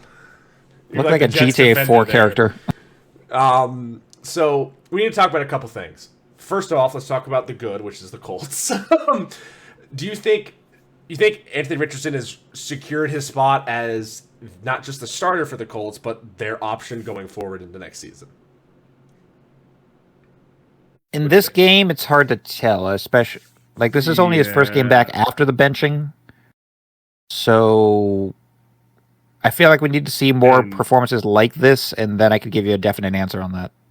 Yeah, especially with the Jets defense quiet quitting as much as K-Duff's camera is quiet quitting now. All right, old man. All right, I wasn't. You can throw it back, you can't take it, don't dish it out, kind of thing. But that was no, I get it. But yeah, I mean, it'll be tough to tell how they play against a team that like is in a better standing, I guess, mentally, because the Jets are just so sunk. And obviously, Richardson still has a lot of things too, but like that, he fumbled the football, got hit, he didn't just sit on the ground and be like, oh no, he's like, give me that fucking rock, and went and tackled the guy. Yeah, he's fighting for it more. It'll be a big test. They're facing Detroit next. Yeah, so to see how he plays against that will be a big test. I mean, now on the flip side of things, it seems like Rodgers obviously is not content with the situation in the Jets, which I mean, the situation he put them in, I agree. Right, and obviously the owner doesn't want him there. So what's next for Rodgers? Is it retirement? Well, knowing how his forefather went, he's going to be a Viking somehow in the next 2 to 3 years. Oh my God! Oh no! Oh my God! Green Bay would explode with JJ McCarthy there. I don't write the legacy of the. Do you know how bad that would be? Man. McCarthy's a very like guy that's all about like Zen and like that kind of like mind over matter kind of thing, and like positive thoughts and vibe. You know how that would mix with Rodgers, who's also the same way, but also does like hard. He's going to come in on like a 3-day ayahuasca binge darkness retreat. Like, yo, I'm the starter now. Fire everybody. It's my team now. Oh my God, he's going to do that to McCarthy. I owned the Vikings once. I can do it again. I don't know. Rodgers probably doesn't want to, but like retiring might be the best option for his legacy at this point. Yeah, that's not great. It is not because he's one ayahuasca trip away from accidentally sending dick pics to a reporter. So. Brett Favre all over again. Run from it. Brett Favre still arrives. Now the other thing is that if Rodgers moves on, which looks like the prevailing theory, how does Devontae Adams feel? He goes from going from the Raiders, where he had his best buddy Derek Carr, right? Going for the Packers, where he had Rodgers. Then he goes to the Raiders with his best buddy Derek Carr. Derek Carr leaves. And then he's like, okay, send me to the new green team, the Jets, where I might have my old buddy Rodgers there as well. And then you suck, and then Rodgers leaves again. Rodgers leaves again, and they might not get rid of him, and he might be stuck on the Jets with God knows who at quarterback. They draft Quinn Ewers, maybe? Oh, something just came to my brain. Oh God! Was it what I just said? No, a trade just came into my brain, like a gift from the football gods, except it's like a curse. All right, let's hear it. Curse us now. Spread it like a chainmail. Say it. Who is it?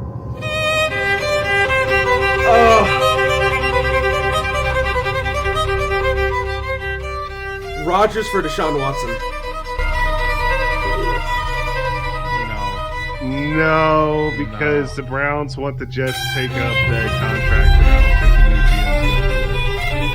And I don't think anybody could take that if they trade for Watson. No. Oh my God. Oh. Oh, and you know the bad thing? That it could happen? Probably. Yeah, that it could happen. It can happen, the Jets are but stupid. I don't think... I don't know. The Johnson brothers are stupid enough that either one would make that trade in a heartbeat, maybe, if they get rid of Rodgers. No. Oh. All right, let's go to the next game. It's game. We need to get off this topic, please. I need mind bleach right now. Okay, this will work. That just scarred me.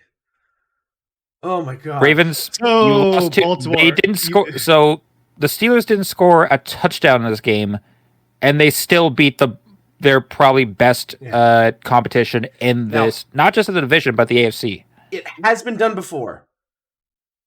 But Chris Boswell as a kicker possibly could win the MVP with this performance if he keeps doing this, because you're not wrong. 18 points for Chris Boswell. 6 for 6 field goal. Obviously 0 for 0 extra point because, one was not attempted, but 6 for 6 with his longest being 57. Just amazing performance by him. I look at their box score. First quarter, 3 points. 6 points in the second, 6 in the third, 3 in the fourth. That's 6 field goals by Boswell. Shout out Chris Boswell, man. What a reliant kicker for him. 16-18, the final score from Acrisure Stadium in Pittsburgh, Pennsylvania. The Ravens fall to the Steelers, and the Steelers solidify their hold on the AFC North for now. Lamar Jackson, 16 for 33 for 207, a touchdown and a pick, and 2 sacks. Rushing, Derrick Henry, 13 for 65 and a touchdown. Lamar Jackson, 4 for 46, and Justice Hill, 2 for 13, 19 for 124 and a touchdown on the ground. Receiving, Isaiah Likely, 4 for 75, Zay Flowers, 2 for 39 and a touchdown. Rashad Bateman, 2 for 30, Justice Hill, 4 for 28, Mark Andrews, 2 for 22, and Tylan Wallace, 1 for 8, as well as Patrick Ricard, 1 for 5. For the Steelers, also, Russell Wilson... Oh, go ahead. So I just want to say, for the kicking, I don't think this has been talked about enough about Justin Tucker. Yeah, he's that's not doing an apropos timing, I gotta say. Yeah, 1 for 3. Yeah. He did make 1 for 1 extra point and had a 54-yard long field goal, but he is not efficiency is dropping. Yeah, he is. This is not like a one-time thing for him. This has been happening multiple times already this year. He is mortal. It's almost like another AFC North, kicker that was really good once and now just, fell off the face of the earth. So he's not the most accurate kicker in the year right now? No, not Boswell? the year. I believe all time it's now Younghoe Koo. No. Nope. No? Eddie Pinheiro. Holy crap. Eddie Pinheiro. Shout out Eddie Pinheiro. For the Panthers guy? Yep. He's 89, 0.7%, while Justin Tucker's 89.4. For the Steelers, Russell Wilson, 23 for 36 for 205, no touchdowns, 1 pick, 4 sacks. Rushing, Najee Harris, 18 for 63, Jalen Warren, 9 for 41, Justin Fields, 2 for 17, 34 rush attempts, 122 yards on the ground. George Pickens, 8 for 89, Darnell Washington, 2 for 42, Najee Harris, 4 for 30, Jalen Warren, 4 for 27, Pat Freiermuth, 2 for 14, and Ben Skoranek, 1 for 4. Usually when it talks about defense, obviously in the modern day NFL, it's bend, don't break. It's very hard nowadays to shut out another team with how good offenses are scheme-wise and talent-wise. So usually defenses are, get them to the red zone sometimes and then make them settle for 3. And that's what the Ravens did. They made the Steelers settle for 3 for 6 different times. 18 points were scored by the Steelers. It was all field goals. But on the flip side, when you bend, don't break on defense, you need your offense to, break their defense. And the Ravens could not do it. They scored 1 touchdown. That defense is TJ Watt. Yeah, they scored 2 touchdowns the whole game. 1 rushing by Henry, 1 passing by Lamar Jackson, and an extra point, only tallying 16 points. Again, Mike Tomlin is off of the Tampa 2 Tony Dungy coaching tree and is a defensive genius. And he has dogs on that side of the ball. Minka Fitzpatrick and a certain guy you may have heard of named TJ Watt. the big Joey question Porter that Jr. has pops been putting up, in work too. the big question that pops up out of this for the Ravens is that how big do you need to freak out? Because this obviously looked like going into the season and early in the season, it seemed like the Ravens were a Super Bowl caliber team, and now you've had some bad losses. You're 7-4, which isn't bad, but also you don't look as strong as you should. And then on the other side of things, I think this game solidifies that the Pittsburgh Steelers, as much as this hurts my soul to say, that the Pittsburgh Steelers... Do you want us to say it for you? The Pittsburgh Steelers are a Super Bowl contending team. I was going to say it. Steelers going to show up. Yeah. Like, they're not a favorite. I get that, because there's still a lot of, like, issues. One of them being, sometimes this guy can... Broncos country, let's rock. Do that, yeah. But, at the same time, a 8-3 record is an 8-3 record. And they have won big games against big-time opponents, and this was one of them. If they sweep the Ravens, they might slowly inch their way into the favorite conversation, at least in the AFC. I think they're already in the favorite conversation. They're like third behind. I think they're like third in the AFC behind the Chiefs and Bills right now. So right, but I feel like the Chiefs and Bills are powerhouses right now, even if the Chiefs have been a little shaky here and there. But like, let's just say Pittsburgh can't be a third powerhouse. People aren't talking about them enough. That's the other thing. People are talking about the Bills and the Chiefs, and they're not talking about the Steelers because it's. Well, definitely be talking about how that's not going to be the case now after what happened tonight. I mean, they don't have any flashy players. Russell Wilson is up and down, and Justin Fields comes in every now and then and is kind of like their option style guy. And George Pickens fights somebody every third play. And Calvin Austin and Freddie and Freiermuth are here. Right, and then T.J. Watt's having a good year, but it's not a T.J. Watt year we saw like last year or the year before. Warren and Harris are basically the new running back by committee. And Cameron Hayward's still doing Cameron Hayward things. There's nothing flashy about their team, but that's not the Steelers. They're an old school, grind it out, win in spite of what you're going to do to us kind of team. And that's how they're playing these games, and they're playing it Tomlin's way. And by golly, this year it doesn't look like Tomlin's going to be 9-8. It looks like he might end up, Yep. If they keep losing, probably winning like 10 or 11 wins, maybe 12. Well, here's never the rest worse than 9-8. Here's the rest of the games for the Steelers after tonight. So the Browns, Bengals, Browns, Eagles, Ravens, Chiefs, Bengals. Ooh. So all the AFC North ones can be toss-ups because it's the AFC North. So you basically got a gauntlet to go through and Bengals twice. But then, like, Eagles and Chiefs, those are going to be... If they're really going to be Super Bowl contenders, they got to win those games. Like, obviously, they have to win their divisional games, but they're probably going to end up splitting a couple of them because it's the AFC North and it's a trench fight in the hood. Like, it's just... That's just what it is.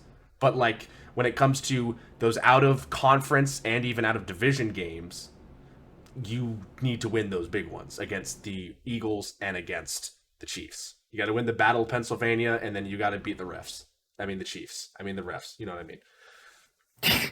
So, but again, it's both. Let's face it. Like, as far as AFC teams, this is on a short list of contenders. Yeah. Bills, Chiefs, and then the next one really might be the Steelers. Fuck.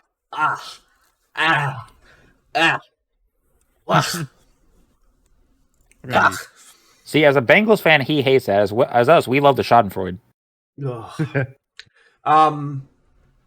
Goddamn Falcons, you got fucked. I will say, I think we found the best quarterback in this year's draft. Bo Nix, holy shit, that guy was ripping it.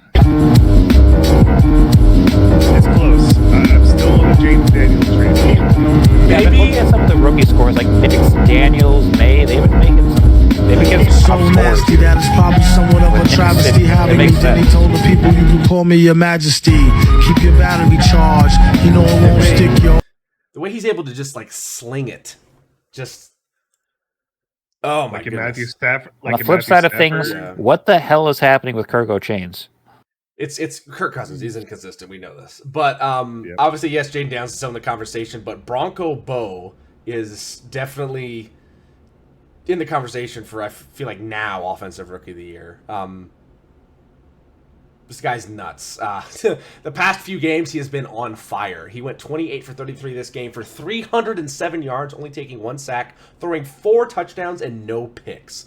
He's definitely making what Denver has been looking for, just like Bray Wyatt's brother, Bo leaving, and this team.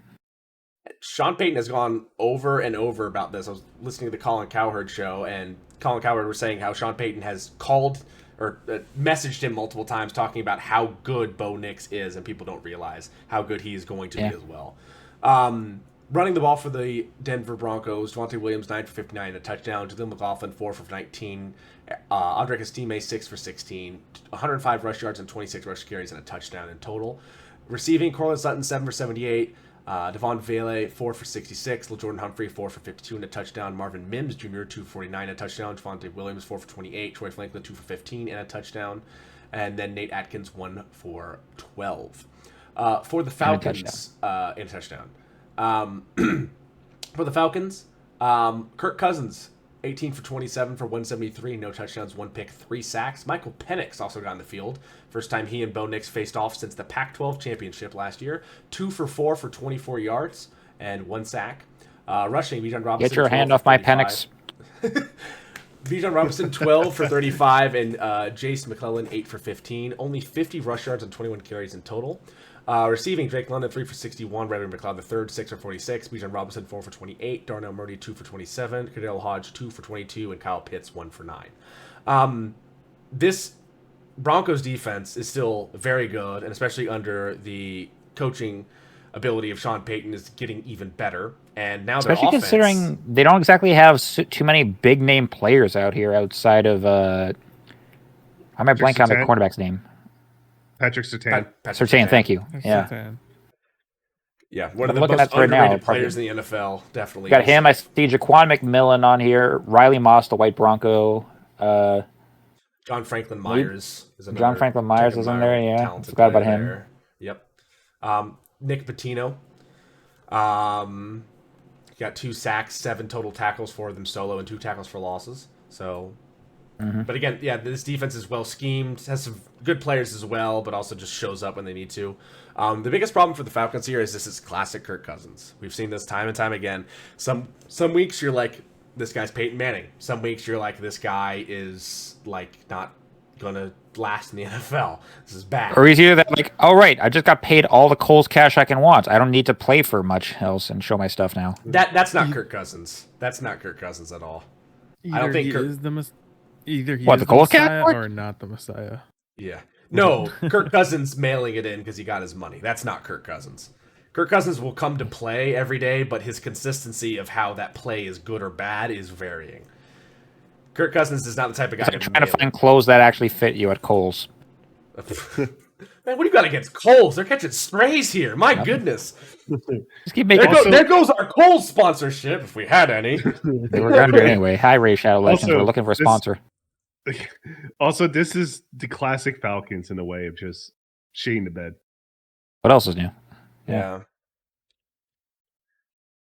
Oh, yeah. God, I can't it's just sad that it's just sad that the Broncos are starting to do much better and seem like they're starting to have a young, inspiring quarterback that is flourishing into this franchise player, and you're doing it in these ugly practice Wait a second. I've seen this before. Or the Falcons starting out great and then immediately starting to choke the year away. This is 28-3 all over again. They are still not escaping it. Well, they did get to the season-wide scale. Oh, a season-wide scale. Maybe. Well, let's see. They can come back. Again, they're leading the NFC South. They're 6-5. And if you get to the playoff, anything's possible. There's only 1 game for each round. So you can totally... Mark my words, Week 18, when the Saints jump them over and knock them out of the playoff contention. And it's a losing Tampa record. Bay has a better chance. The Saints are 4-7. If they lose 2 games, they're going to be under. I mean, Tampa Bay is not much better. Let's face it. But Tampa Bay is 4-6. Yeah. Yeah. It's getting tank division all over again. Yep. Please let it happen. I will say there's a much closer battle, I think, now, especially after this game, between the offensive rookie of the year, and it's going to be either Bo Nix or Jaden Daniels, and it depends on how they finish. So it's a race to the finish line. Yeah. We'll see how both of them fare. I feel like Daniels is mostly the shoe-in right now because his team is in the lead of the NFC East, so probably, yes. Exactly. Yeah. The Broncos, Nick's had kind of a rough start to the season, so we'll see how that factors into the voting for it. But yeah. Yeah. Sean Payton could also be coach of the year. I think he's probably going to end up losing it to Dan Campbell. Oh, for sure. Dan Campbell I still have no idea last year. Dan Campbell lost last year to Stefanski. Because the Browns and Joe Flacco came back, and it was a cool story. Elite quarterback, Joe Flacco. Yeah, elite quarterback, Joe Flacco. That worked out for you. Yeah, did not work out well, Stefanski. And now he's apparently on the hot seat.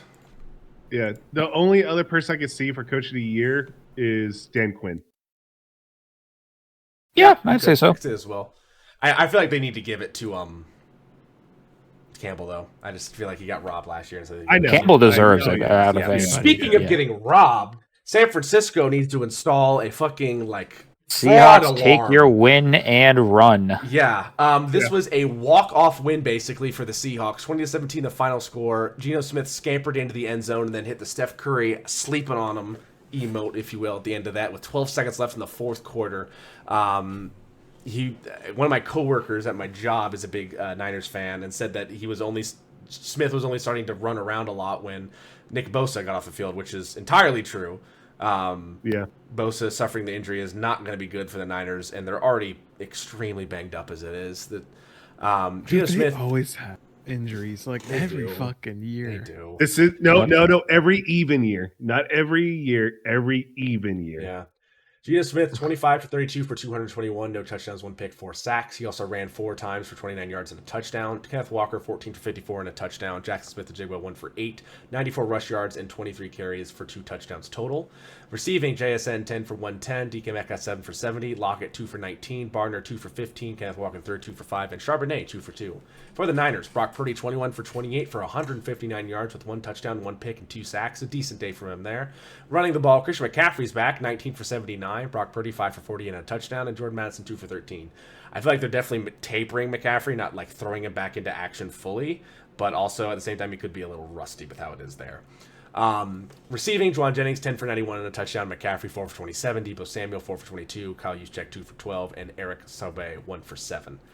Hard-fought game against 2 bitter opponents. Obviously, Niners still reeling from injuries. Just got McCaffrey back, but already, his backup's out. I don't think Hill was in this game. And also still struggling. I think it was their kicker Moody again, or... Yeah, it was Jake Moody. He went 1 for 1 for Moody's back points. So, yeah, there's been some problems with them with injuries this year, and obviously they're still struggling from it. And then losing Nick Bosa in the middle of this game was not what they wanted to either. Also for special teams, I think their new punt returner Cowing also got hurt in this game too. Yep. This right here was the final play. 2nd and 2, coming in from about the 15-yard line, and there. Geno Smith was like, "Nah, I'd win." Yeah. Let's look at how the defensive line set up. So this was where Bosa would have been. It's 51, his replacement. Let me figure out who that is. I have it listed right here, right now. I don't even see. Or is that 91? I'm not seeing a 51 on anything for the. Yeah. Oh wait, I'm looking at the wrong one. I'm looking at the wrong team. But they get a. I'm still not seeing anything for 51 on the Niners. Huh. That was so bad he didn't record a stat. The defensive tackle here took a bit of an inside push here, and then they got some leverage pushing on the outside by Osu Oluwatimi out of Michigan, and then Geno Smith takes up Aziz Al-Shaair. Or no, wait, no, Robert Beal Jr. right now. I'm sorry. Yeah, walk-off win there by the Seahawks. Great performance from them, obviously, to stay in this game and continue to fight. Yeah. Oh, speaking of fighting. Yeah, some pushing and shoving there from the Niners.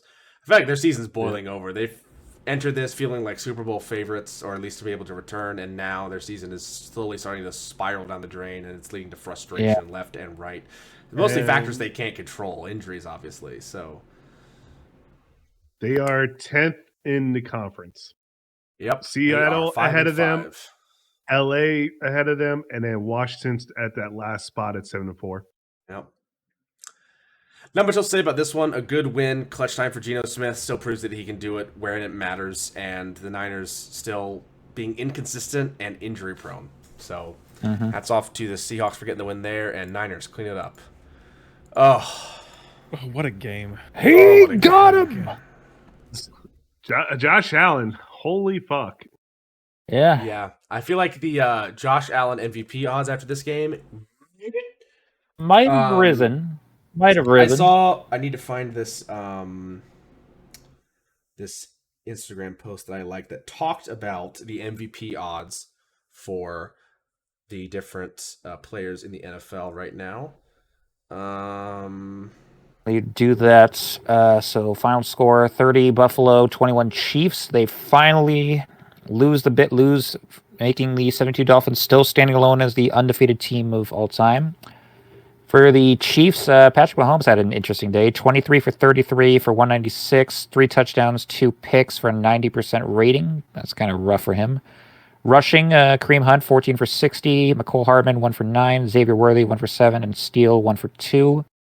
Receiving, Worthy had better stats, 4 for 61 for a touchdown. DeAndre Hopkins, 3 for 29. Watson, 2 for 26. Noah Gray, 4 for 23 and 2 touchdowns. McCole Hardman, 2 for 12. Peyton Henderson, 1 for 11. For Buffalo, Josh Allen, he was him. 27 for 40, 262 yards, touchdown, 1 interception, no sacks. He led the team in rushing, 12 for 55 and a touchdown. James Cook was right behind him, 9 for 20 and 2 tutties. Ty Johnson, 5 for 18. Ray Davis, 5 for 11. Receiving, Khalil Shakir led the day, 8 for 70. Curtis Samuel, 5 for 58 and a touchdown. Amari Cooper, 2 for 55. Knox, 4 for 40. Matt Collins, 2 for 27. James Cook, 5 for 7. So the MVP odds now. Josh Allen's first at plus 125. Lamar at plus 200. Jared Goff at plus 600. Jalen Hurts at plus 1,200. Patrick Mahomes at plus 1,300. Kyler Murray at plus 1,500. Joe Burrow at plus 2,000. And Justin Herbert at plus 2,000. Holmes is probably not going to get it because the MVP never wins the Super Bowl. The rating. So and their Chiefs are scripted to win the Super Bowl again. So yeah, it's the Chiefs' record. I think it's helping him that much. Yeah. Also, kind of why Jared Goff and Lamar Jackson are up there as well. But though Goff has been a little bit more efficient. Yeah. But a great performance by the Bills here to get it done against a very, very talented Chiefs team that really came to play. This game was back and forth constantly. The Bills were down and had to drive down the field, and Josh Allen made this phenomenal run that is going to be enshrined in Bills history forever. Let me see if I can find the new drive. The new drive. Well, they weren't down. They were up by 1, if I remember right. I'm trying to figure out where the run was. It was in the 4th. It was. Like how late into the 4th? Pretty late.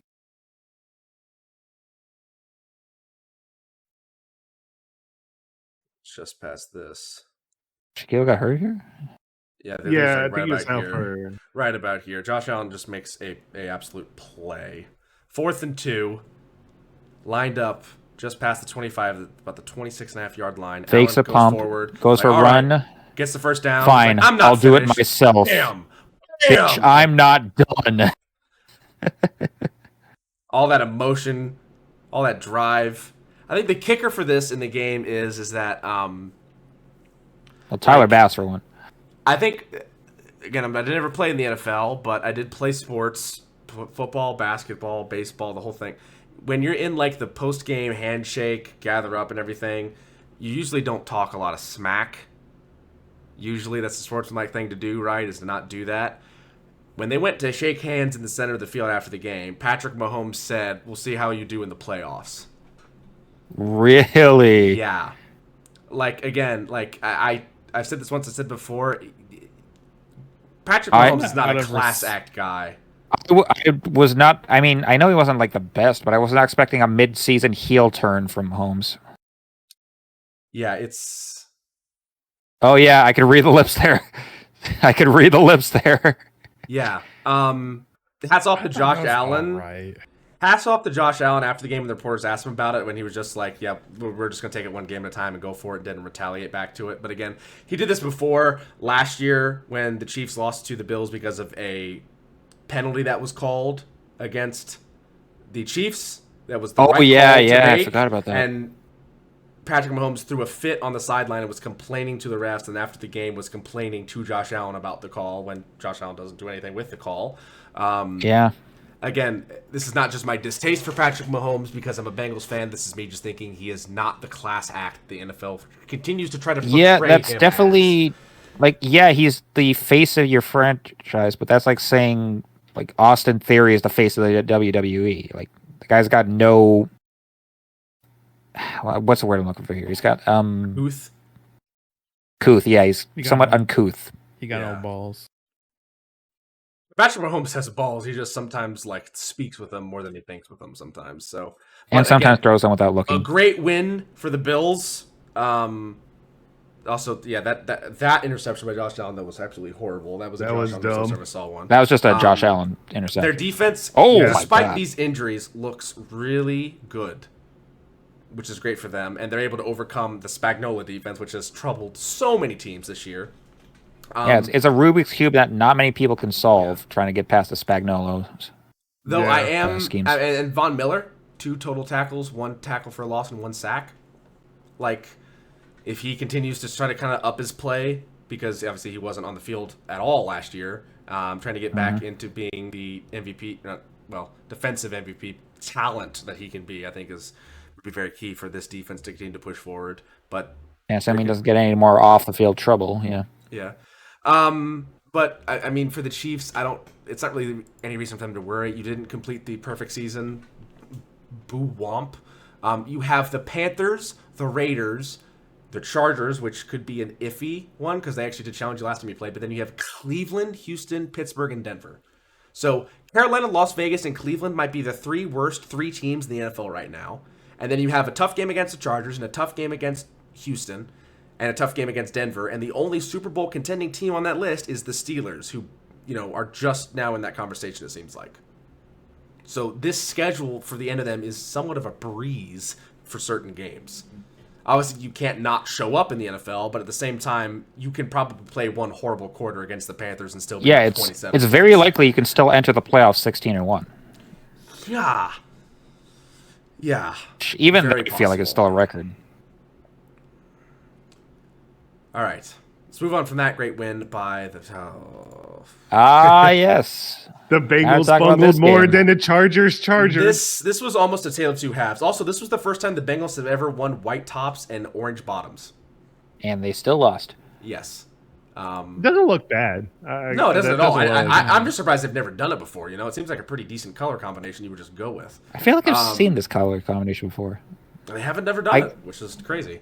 27-34, the final score. The Bengals only scored 6 points in the first half, but then put on a clinic, scoring 21 in the second half. It was not enough to overcome the Chargers, who ended up getting a game-winning run from J.K. Dobbins at the very end, sealing the game for them, despite the Bengals' hopes to come back. That was shouldered by Joe Burrow. 28 for 50 for 356 yards, 3 touchdowns, no picks, 3 sacks. He had an amazing day. Chase Brown on the ground continues to look a better and better running back. 22 for 86. Joe Burrow went 2 for 28 as well. 110 rush yards to 25 carries. Receiving, T. Higgins went off 9 for 148 and a touchdown. Jamar Chase 7 for 75 and 2 touchdowns. Chase Brown 5 for 57. Andre Shovas 3 for 46. Tanner Hudson 2 for 13 and Drew Sample 1 for 9, as well as Jermaine Burton 1 for 8. For the Chargers, Justin Herbert 17 for 36 for 297 and 2 touchdowns with 2 sacks. Justin Herbert 5 for 65. J.K. Dobbins 11 for 56 and 2 touchdowns. Gus Edwards 6 for 27 and Darius Davis 1 for 6. The team went 25 for 155 and 2 touchdowns on the ground. Receiving, Ladd McConkey 6 for 123. This guy is such a Jim Harbaugh-esque type receiver. It's not even funny. Will Dissly 4 for 80 and a touchdown. Quentin Johnson 2 for 48 and a touchdown. Joshua Palmer 2 for 23 and Darius Davis 1 for 14. This is a tale of two cities. In that, I mean, when we were looking at the Chargers 2 or 3 years ago, we saw Justin Herbert struggling in a place where he seemed to have a lot of different pieces but couldn't get things going. Now, with the 2020 vision, we look back in hindsight and say it was a what problem? Brandon Staley being a dumbass coach. It was a coaching problem. He gets Jim Harbaugh, and Jim Harbaugh believes in this guy. I've seen people make shirts that say, if Jim Harbaugh believed in me as much as he believes in Justin Herbert, I could be the next president. Like, this guy believes so much in Justin Herbert. He says he wants to retire when Justin Herbert retires. That's how much he believes in Justin Herbert. Which, I mean, it's well worth. Wow. Justin Herbert's a very, very good quarterback, and he needed a coach to be able to really unleash that potential. Now we look at the Bengals, and we look at Joe Burrow. And Joe Burrow's been able to do a lot of different things, a lot of impressive things. And he's still that's in spite of Zach Taylor. And now when we look back and the Bengals decide to go out and hire Mike Vrabel and win a championship, we're going to look back in 2 years and realize, oh, it was a coaching problem. I mean, yes, and also your defense coordinator is good, should be good. It just this defense is iffy this year. I also think one of the big problems with the Bengals is sadly ownership. I'm going to call it like it is. Sure. Mike Brown's a nepo baby. I'm sorry. He is the son of Paul Brown, who was one of the architects of the NFL. Obviously, that's why the Browns are named the Browns, because of Paul Brown, their Browns team, the Browns. And then he was kicked off of that team and moved to the Bengals, and he made them the same colors as the other team he was coaching out of spite. That's why the Bengals are orange and the Browns are orange. So his son now is in charge of the team, and he has been known as one of the worst owners in professional sports. When they rank owners, usually he is always at the bottom, and the people below him are problematic people. And I'm talking like Donald Sterling, Dan Snyder, people like that problematic are usually below him. Obviously, he hasn't caused that kind of problems, and I'm grateful for that. I'm a Clippers fan, and I had to go through the whole Donald Sterling stuff in 20. I can't even imagine what that would have been like as a player, let alone a personnel, somebody that worked for the team. But as a fan, the Clippers, congrats! You still can't get past the second round. Shut the fuck up. We got to the Western Conference Finals. What do you mean? What do you want? I'm a busted Celtics fan. All the championships I won, besides when Jason Tatum and fucking Joe Mazzulla were winning one, was like back before I was born. You know, if Buck Cousy walked up to you on the street and slapped you in the face, you wouldn't even know who he was. You even know who John Havlicek is? No, you don't. Yeah. No, you don't. Yeah. Macedon remembers John Havlicek. He played basketball with him. What did I even do? I'm sorry.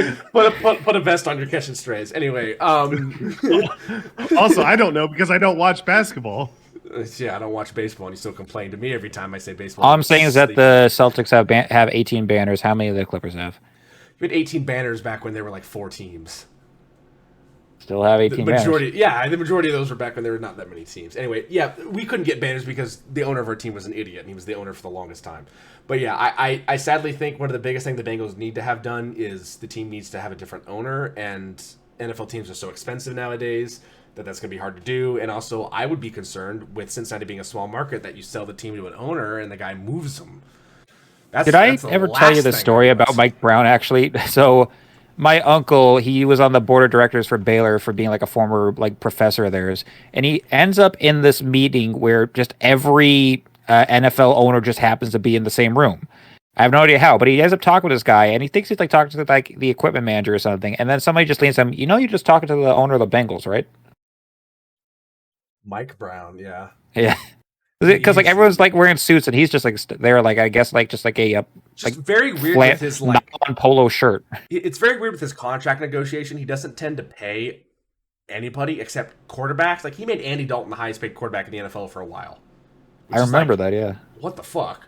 And then, like, he doesn't pay Jesse Bates, and Jesse Bates walks, and you're like, okay. Then he kind of pays Trey Henderson something that Trey Henderson didn't really want. Now Trey Henderson's the best defensive end in the league right now.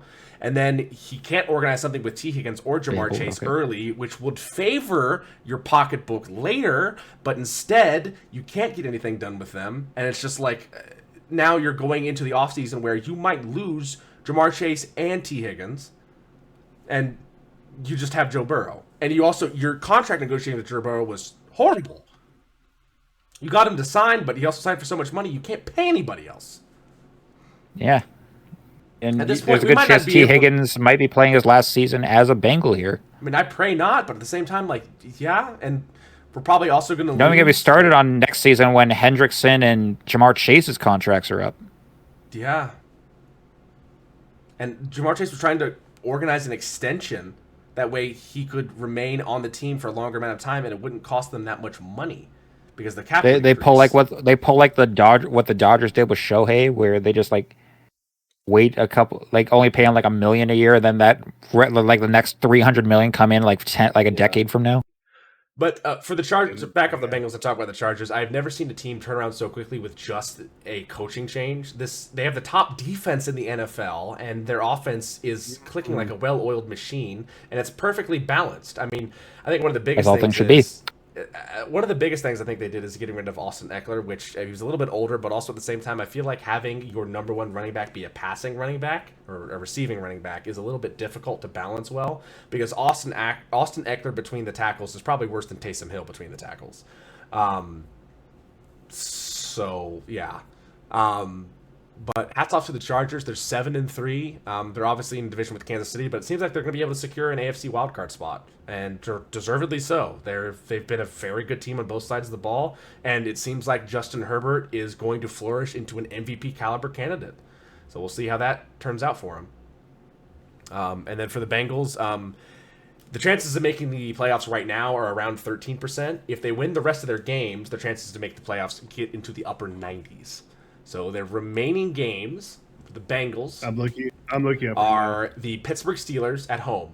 That could be winnable because it's an AFC North game. But other than that, I don't know. Then you're at Dallas on a Monday night, which they can't flex. Yeah, they can't flex it either, which is funny because it's already pre-set up with Simpson stuff, which is weird. Then they're at Tennessee, then against Cleveland, then against Denver, which could go either way. It depends on. Yeah, it's a young team, so they could be off or on. And then at Pittsburgh again. So 2 games against Pittsburgh is tough. 1 game against Cleveland, Dallas, and Tennessee. Those all should be wins. And then that Denver game's a toss-up.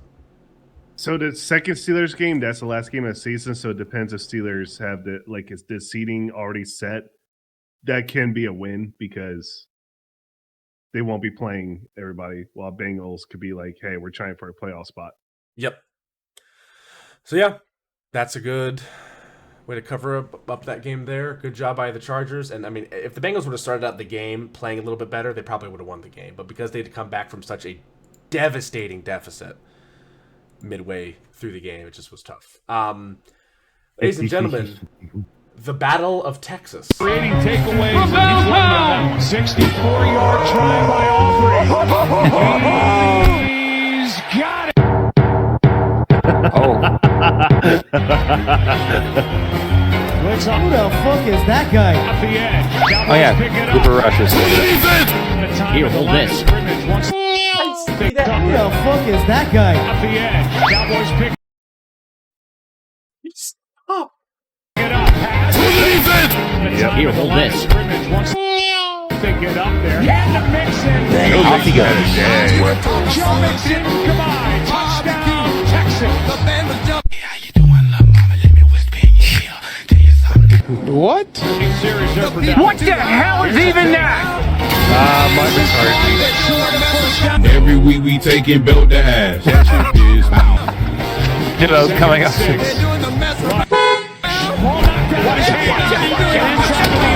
I dropped my hot Clayton, he gets it knocked out by Petrie, and the return for the touchdown by Derek Barnett. Want to see me do it again? Oh, yeah. Barnett. Did somebody say bounce? Oh, yeah. I saw that. I was like, damn. Why don't we have the players just wear bras? And instead of helmets, they should wear little tinfoil hats, because, you know, it's the future, and we shouldn't be so barbaric. Everybody was juice, you can bet your soul. Here's a first down and more. Flag on the play. Turpin is gone. Will it stand? But is it coming Personal back? foul. Yep. Head slap. Personal foul. Head slap. Yeah. Ah, man.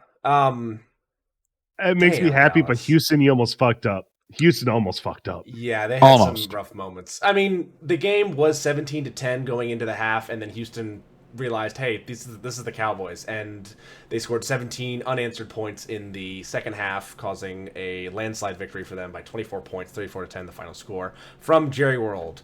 CJ Stroud, 23 for 34 for 257, no touchdowns, 1 pick, 1 sack. My God, Mixon. Running the ball, though, Joe Mixon, 20 for 109 and 3 touchdowns. CJ Stroud, 3 for 26, 141 rush yards and 3 touchdowns and 25 carries total for the team. Nico Collins receiving 4 for 54, Tank Dell 4 for 54, Joe Mixon 2 for 44, John Mechke III 3 for 33, Dalton Schultz 5 for 33, Cade Silver 2 for 15, Robert Woods 2 for 13, and Darrell Ogunbale 1 for 11. For the Cowboys, Cooper Rush 32 for 55 for 354 yards, a touchdown, a pick, and 5 sacks. That is the weirdest stat line I've ever seen. A backup quarterback with 55 pass attempts.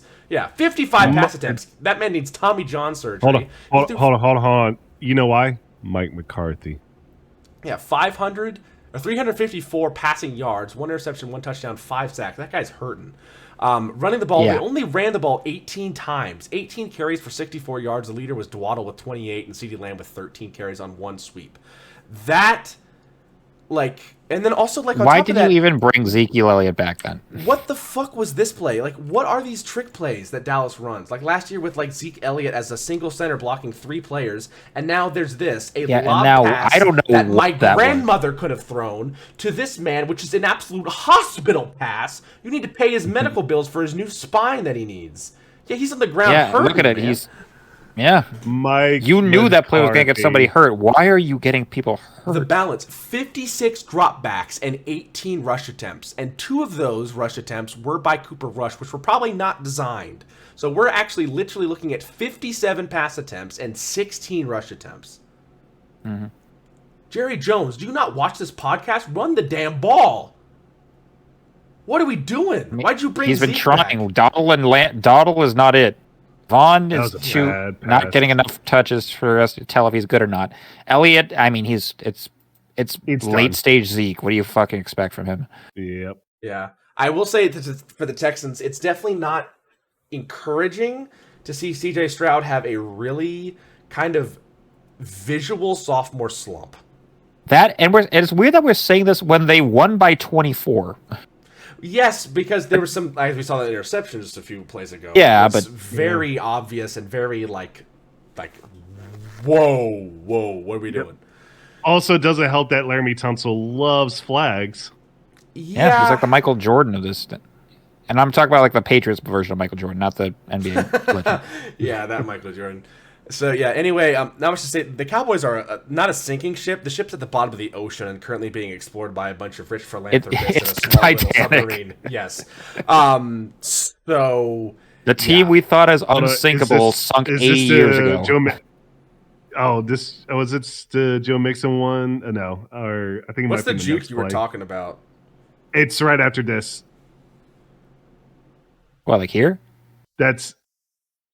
when he did that cutback, because I thought he was going to go straight forward, but then he cut back. I was like, "Damn!"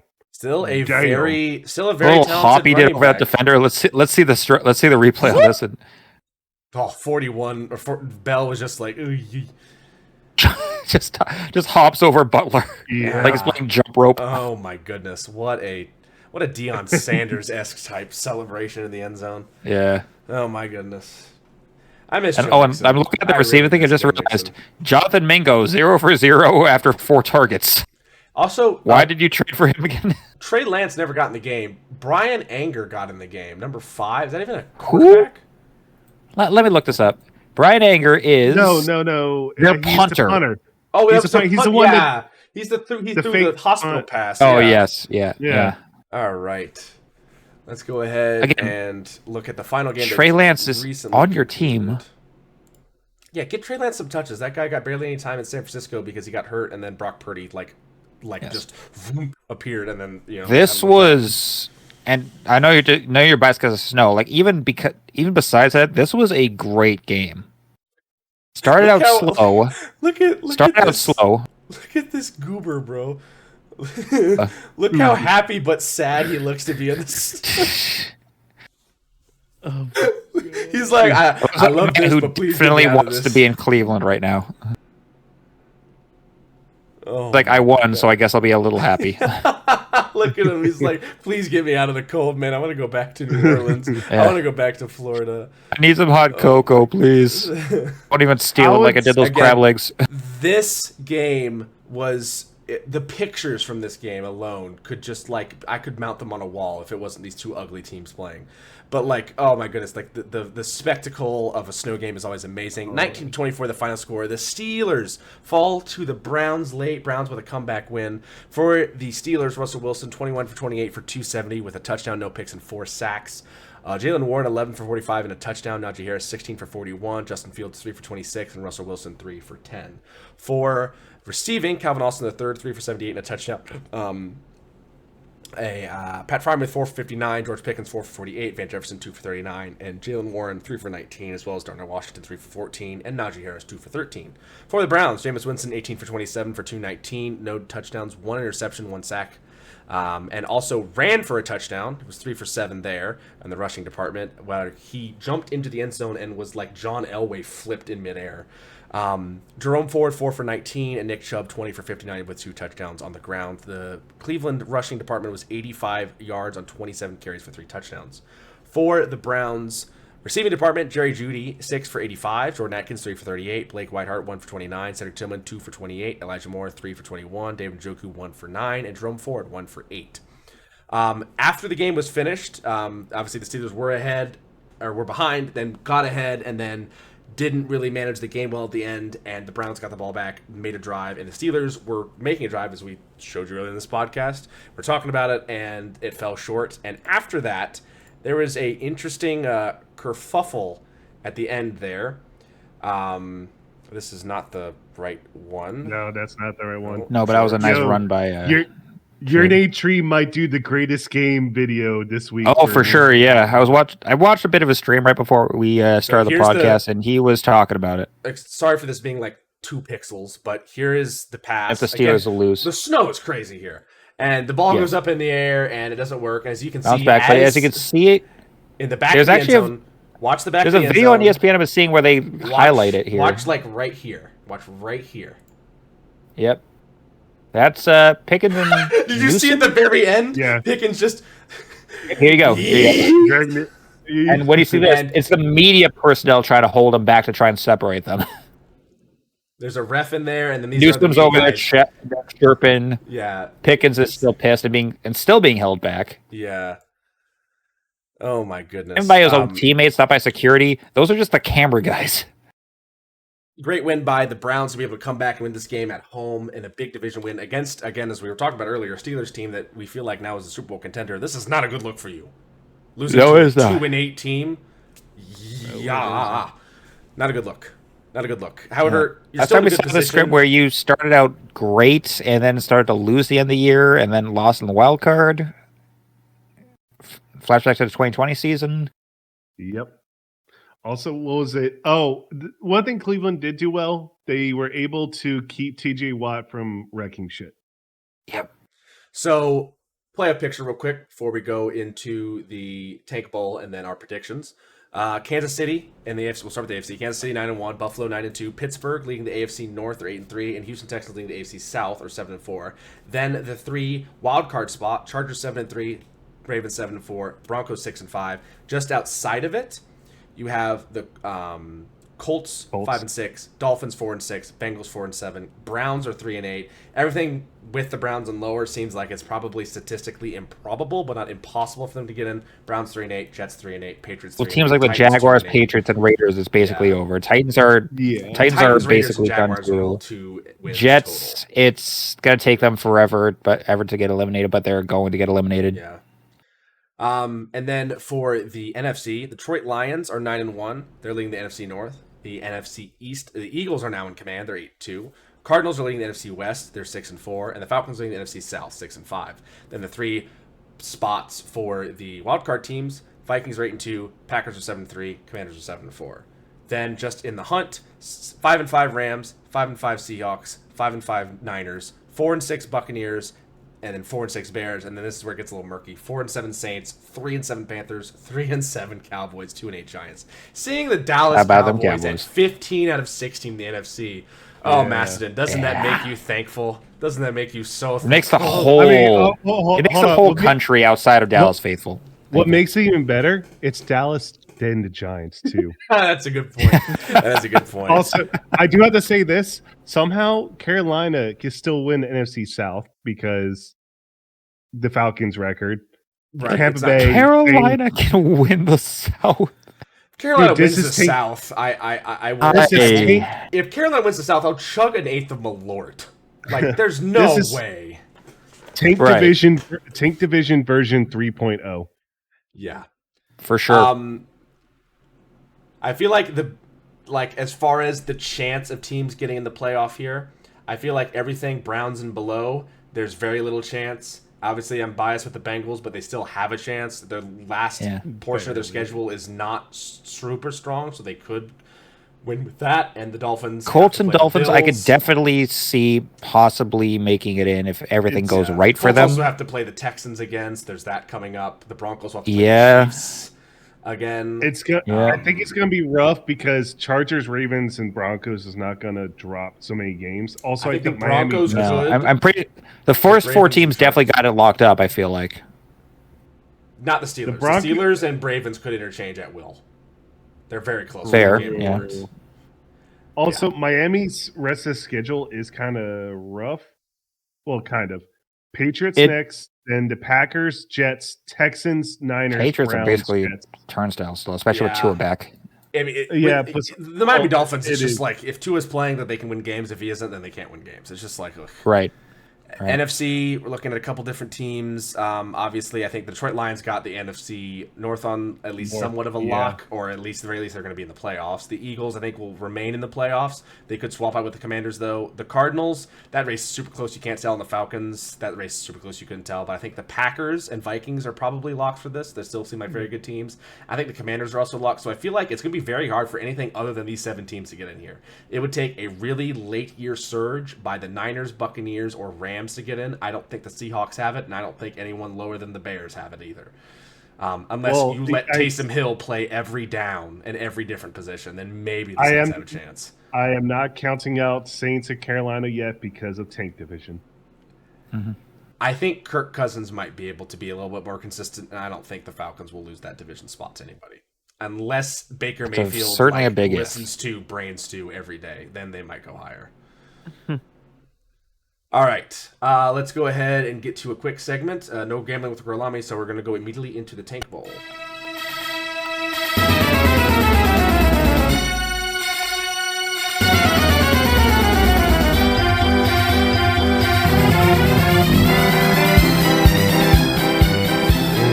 This will be Giants are staying at worst. You're starting Tommy DeVito, so you will not move. Even if you're on a bye. It's like a holiday thing where they just dust off Tommy DeVito from the shed and bring him out. Yeah, put him on top of the Christmas this tree. Is where he this is what premiered about last year.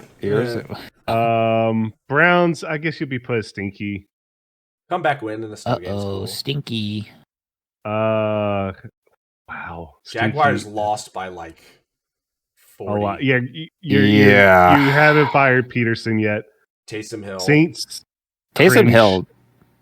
They get a boost up from that. They get a boost up. Yeah. Raiders, Patriots, Titans stay the same. Cowboy, you put Cowboys with the Giants. It makes me happy. It makes all of us happy. Let's face it. I think you should do this, honestly. That win where the Saints was that good, I feel like. With Taysom that is Hill. true. I agree. That is true. And then I don't think you can put the Bears in bad. That was a good game they had against the Packers. It was just blocked. Yeah, that was the offense is better. Give Mamba something to smile about this week. Well, yeah, the offense is better without Waldron. I'm looking to see. Honestly, I think it's Tua's back, so you do this, right? And then I think you honestly do this because Drake May has been looking better. They're losing games by very minimal amounts. By May, on the count of May, yes, I will. I'll accept that by very minimal amounts. And this team looks horrible. This team, it's just Taysom Hill, Will Levis. Yeah. Oh God! Oh fuck! Oh God! Ah! No, just right. Wait. Hold on. Just switching Cowboys and the Giants to show the actual standings that they are actually into. All right, there we go. That is the worst teams in the NFL, brought to you by Mastodon. That makes me happy. Oh yeah. Also, before I forget, Mamba, who's your MVP for the week? Oh yes, thank you. Give me wherever the fuck a Taysom Hill is. You're damn right. Shout out Taysom Hill, doing everything. All right. Here are the scores. I am slowly inching back in. You better watch out, Gorlami. Number one spot is still Mastodon, 147-54. He went 15-2 in Week 11. KDuff, 146-54. Very close again. He went 17-3 in Week 11. Then Mamba, 138-58, went 10-5 in Week 11. Gorlami, 130-57, went 8-6. And I went 11-6 in Week 11. Lowest score, but catching up, 124-66. We'll move on now to our predictions here. Let me make sure they're all in right positions. They are. All right. Start off with the Vikings and the Bears. I'm sorry, Mamba, but the Vikings seem like a powerhouse this year. I'm going to take them by 7. Caleb over the Darnold by 7. Old strategy. Let's see how it plays out. I'm very iffy on this one because Minnesota has been looking iffy. I'm gonna trust the Brian Flores defense though. Minnesota by 1. My mic button is on my mouse, so I have to hold it down so I can only do like skull, but I can't clap. Above me, so give me the Vikings by 10. Thank you. I got it for you. All right. Why am I over there? What the fuck? Mama gets double. Mama gets double votes. Like, what is this? 2 votes. I get 2 votes. Don't question it. All right. Sorry. I knew there was collision. Lions Colts. I think Anthony Richardson had a great game against the Jets, but that's the Jets. These are the Detroit Lions. I'm gonna take the Lions by 13. I'm gonna go Lions by 14. It feels weird that I'm gonna say Detroit's gonna destroy somebody. Detroit by 11. It feels weird. I don't know why. Give me the Lions by 21. Was 9 plus 10? 21. Too old to know that. You stupid. Why? Patriots Dolphins. It'll be a little bit closer than people expect, but I still think take the Dolphins by 5 in this one. I think just Tua being back is such a boost for this offense, and they really need it. Miami by how much? 5. Mamba. Sorry. Give me the Dolphins by 14. Yeah, Dolphins by 14. Also, I have to say this: it's at Miami, and you know what happens to Patriots when they play don't at Miami. Fucking remind me. Yep, I'm gonna say by 7. Let's have. Well, it's not Gronk this time to miss that tackle on that. Okay, okay. Dolphins by 9. Move the fuck on. I don't want to remember that. I don't want to remember that. Yeah, we're not. Yeah, I have to. It's like Eli Manning mentioning that play is a sin in this house. Speaking of Eli Manning, Buccaneers Giants. I don't think the Giants are going to win this one. Well, I mean, the Giants are starting Tommy DeVito, and the Buccaneers, Daniel Jones is a third-string safety now, apparently. Baker Mayfield looks better and better, but at the same time, man, he's back. No, he's back. You gotta I don't wake up in the morning, have a gun. You fucking slinging Italian by 1, baby. Give it to me. I need this like I need air. I need 1 Tommy DeVito masterclass game. Give me 1, baby. Just give me 1. Come on. Come on. All right, Mambo, what's your prediction? Give me Tommy Cullens by 30. Yeah. Sorry, the Tommy DeVito masterclass is instead of throwing 5 for 30, he's going to throw 10 for 40. Give me Tampa Bay by 8. Yeah, my prediction is that Tommy DeVito it'll be a great quarterback, about as well as the Sopranos will. You'll know how the Sopranos actually ended. So give me the Bucks by 9. I see we're drawing the border. Me and Mama, we understand. We understand what this means to the people of New York. We understand. All right, Cowboys, Commanders. I think we're all in agreement here. I'm going to take the Commanders by 14. Flash it all up. Yeah. Give me the Commanders by 21. Washington by 13. I think it's low scoring just because it's Dan Quinn. I feel. Yeah, I was about to say. I feel like a Cowboys coach can win. A former Cowboys coach, and Dan Quinn. Commanders by 14. Here we go. All right. It takes me forever to get rid of the Commanders logo because it's on the second page of my buttons I have set up, because there's 32 buttons, but I have to have a forward and back buttons. I mean, 2 teams got put over there. And it's the Tennessee Titans and the Washington Commanders because they're last in the alphabetical order. All right, Refs versus the Panthers. Flag on the play. Glorious savior Patrick Mahomes wins by 10. Give me the Chiefs by 14. I want to do this just for a meme. Carolina by 1. Please. Okay. Please. Yeah. Please. I don't know about you, but I'm feeling Chiefs by 22. Oh, fuck off. Off. You. Fuck off. Fuck off. You fucking whore.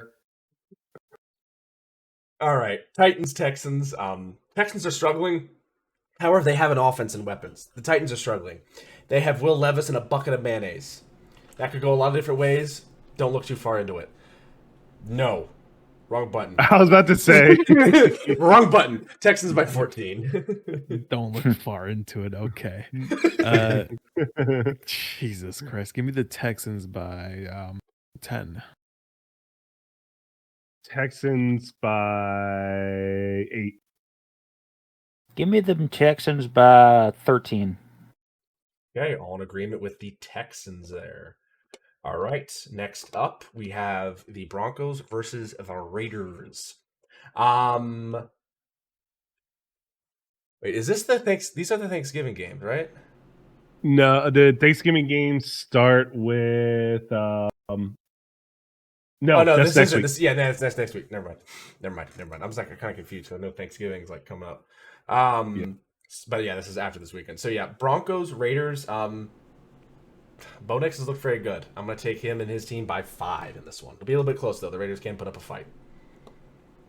Give me the horseman himself by 14. Bronco Bo. Bronco Bo. I got to go Denver by 11. Is Antonio Pierce the answer for Las Vegas? That's more problems than coaching. I believe he is. Give me the Broncos by 10. What a segue. Holy moly. Paul Blart Mall Cop. Paul Blart Mall Cop. 49ers Packers. 49ers last year beat the Packers in the playoffs. However, that was a healthy 49ers team. It's not anymore. I'm taking the Pack. Go Pack Go. Take them by 4. Give me No, fuck you. Give me the 49ers by 3. Should have gone with your gut. I gotta go Green Bay by 5 because of injuries to San Fran. Yeah, I'm thinking the same thing. Wait. I'm gonna Price is Right you. Green Bay by 6. If I went with my gut, I'll end up like Gorlami. Wow, that's a for reference, Gorlami is not here tonight because he has food poisoning. Yep. I mean, that's just Green Bay and Chicago fans. That's just how they deal with each other. All right, Arizona and the Seahawks. Arizona's been really good, and I don't see for reason them to kind of get moved by this Seattle Seahawks team. Seattle Seahawks can be good, but I feel like the Cardinals have been a lot more consistent. And again, Kyler Murray is just a weapon on offense. The way he's able to escape at a lot of things. So I'm going to take Arizona in this one. By by 7. Give me the other bird by 3. Seahawks. Oh, give me the Cox by 3. Okay. Yeah, I'll say Arizona by 5. Seattle's very inconsistent, especially on defense. So is Kyler Murray, so you know. Oh, sorry, I was reading something. You know what? Cardinals by 3. Okay, 3 for Cardinals, 1 for the Seahawks. We'll see if Mamba proves right with that one. Oh, shoot. I fucking hate when I press the wrong button here. All right. Then, next up, a few more. Eagles, Rams. That is Sunday Night Football. That could be a good game, depending on how the... I can't remember. What's the name? I feel like Quinyon Mitchell? No, Cooper DeJean and Blankenship have a funny name for themselves in the secondary. I can't remember. Oh, I haven't seen that. Well, okay, so Quinyon Mitchell is going to be covering Cooper Kupp, and Quinyon Mitchell is in the lead for Defensive Rookie of the Year right now. It looks good. Like he's the first game, it was rough. It was rough. The guy of Toledo, right? Quarterback out of Toledo, yeah. Okay. He was the first round pick for the Eagles, and after the first game, it's been maybe like 20 yards max. A receiver. Regardless, I don't think the Rams defense can stop Saquon Barkley. I'm going to take the Eagles by 10 in this one. Give me the Birds by 14. The Barclays Center is open, and it is rocking. Philly by 11.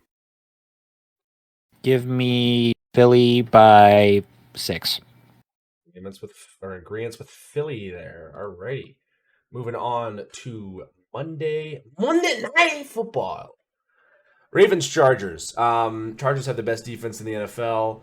However, that defense is not ready for Lamar Jackson. As much as it hurts me to say, even though they are an AFC North competitor of the Bengals, I don't think the Chargers can stop the Ravens in this one, just because Lamar Jackson, Derrick Henry is a terrible thing to stop. I'll take them by 5 in a close one. Give me the Birds by 14. I gotta go Chargers by 4. Jim Harbaugh. Wait, Jim is at Chargers right now, right? Yeah, John is. Yes, okay. This is the Harbaugh. Oh yeah, this is the Harbaugh Bowl. Yeah. I didn't think of this. John Harbaugh, your time is almost up at Baltimore. He's really fucking up. Whoa. No, he's not wrong. That's not a hot take. That seems like a hot take to me. It feels like one because no one wants to admit it. So yeah, give me Chargers by 7. I'm actually being serious because some of his decision making, especially during that Pittsburgh game and some of the other stuff, and that defense is not good. It's not been the same since McDonald left. You lose Patrick Queen. I mean, not just him. Mike McDonald left too. But they're starting to be one of the worst defenses in the league. Yeah. It's like it's okay if okay, you're not going to be the same. Oh, we got a trio, right? Thanksgiving. Actually, we don't need to cover the Thanksgiving game because we're going to record on Monday. So we actually don't need to cover any of this. So we're just good on week 12. Next week, it'll be our Thanksgiving special. Maston's making a turkey for all of us, right? Anyway. He's sending us all a turkey. Us all a turkey. It's going to be great. No. But next week we'll have an earlier video out. I'm thinking possibly dropping it Wednesday right before Thanksgiving to get you prepared for all those Thanksgiving games. So it'll be a little bit earlier in the week. But again, we'll have it prepared for everything. I think we'll all be available earlier in the week or something like that for that. Yeah, we'll record on a Monday, posted on a Wednesday. So thank you for enjoying this episode of Football Stooges and watching. We hope you actually did enjoy the episode and got something out of it. Leave us any questions you want us to answer. 1:30 in the morning. Yeah, leave us any questions you want us to answer. We hope you enjoyed the episode. Get ready for a fun time of football, especially around Thanksgiving. Football's so integral to Thanksgiving, so make sure you enjoy that. Enjoy time with family and friends, and most importantly, run the damn ball. Have a good night.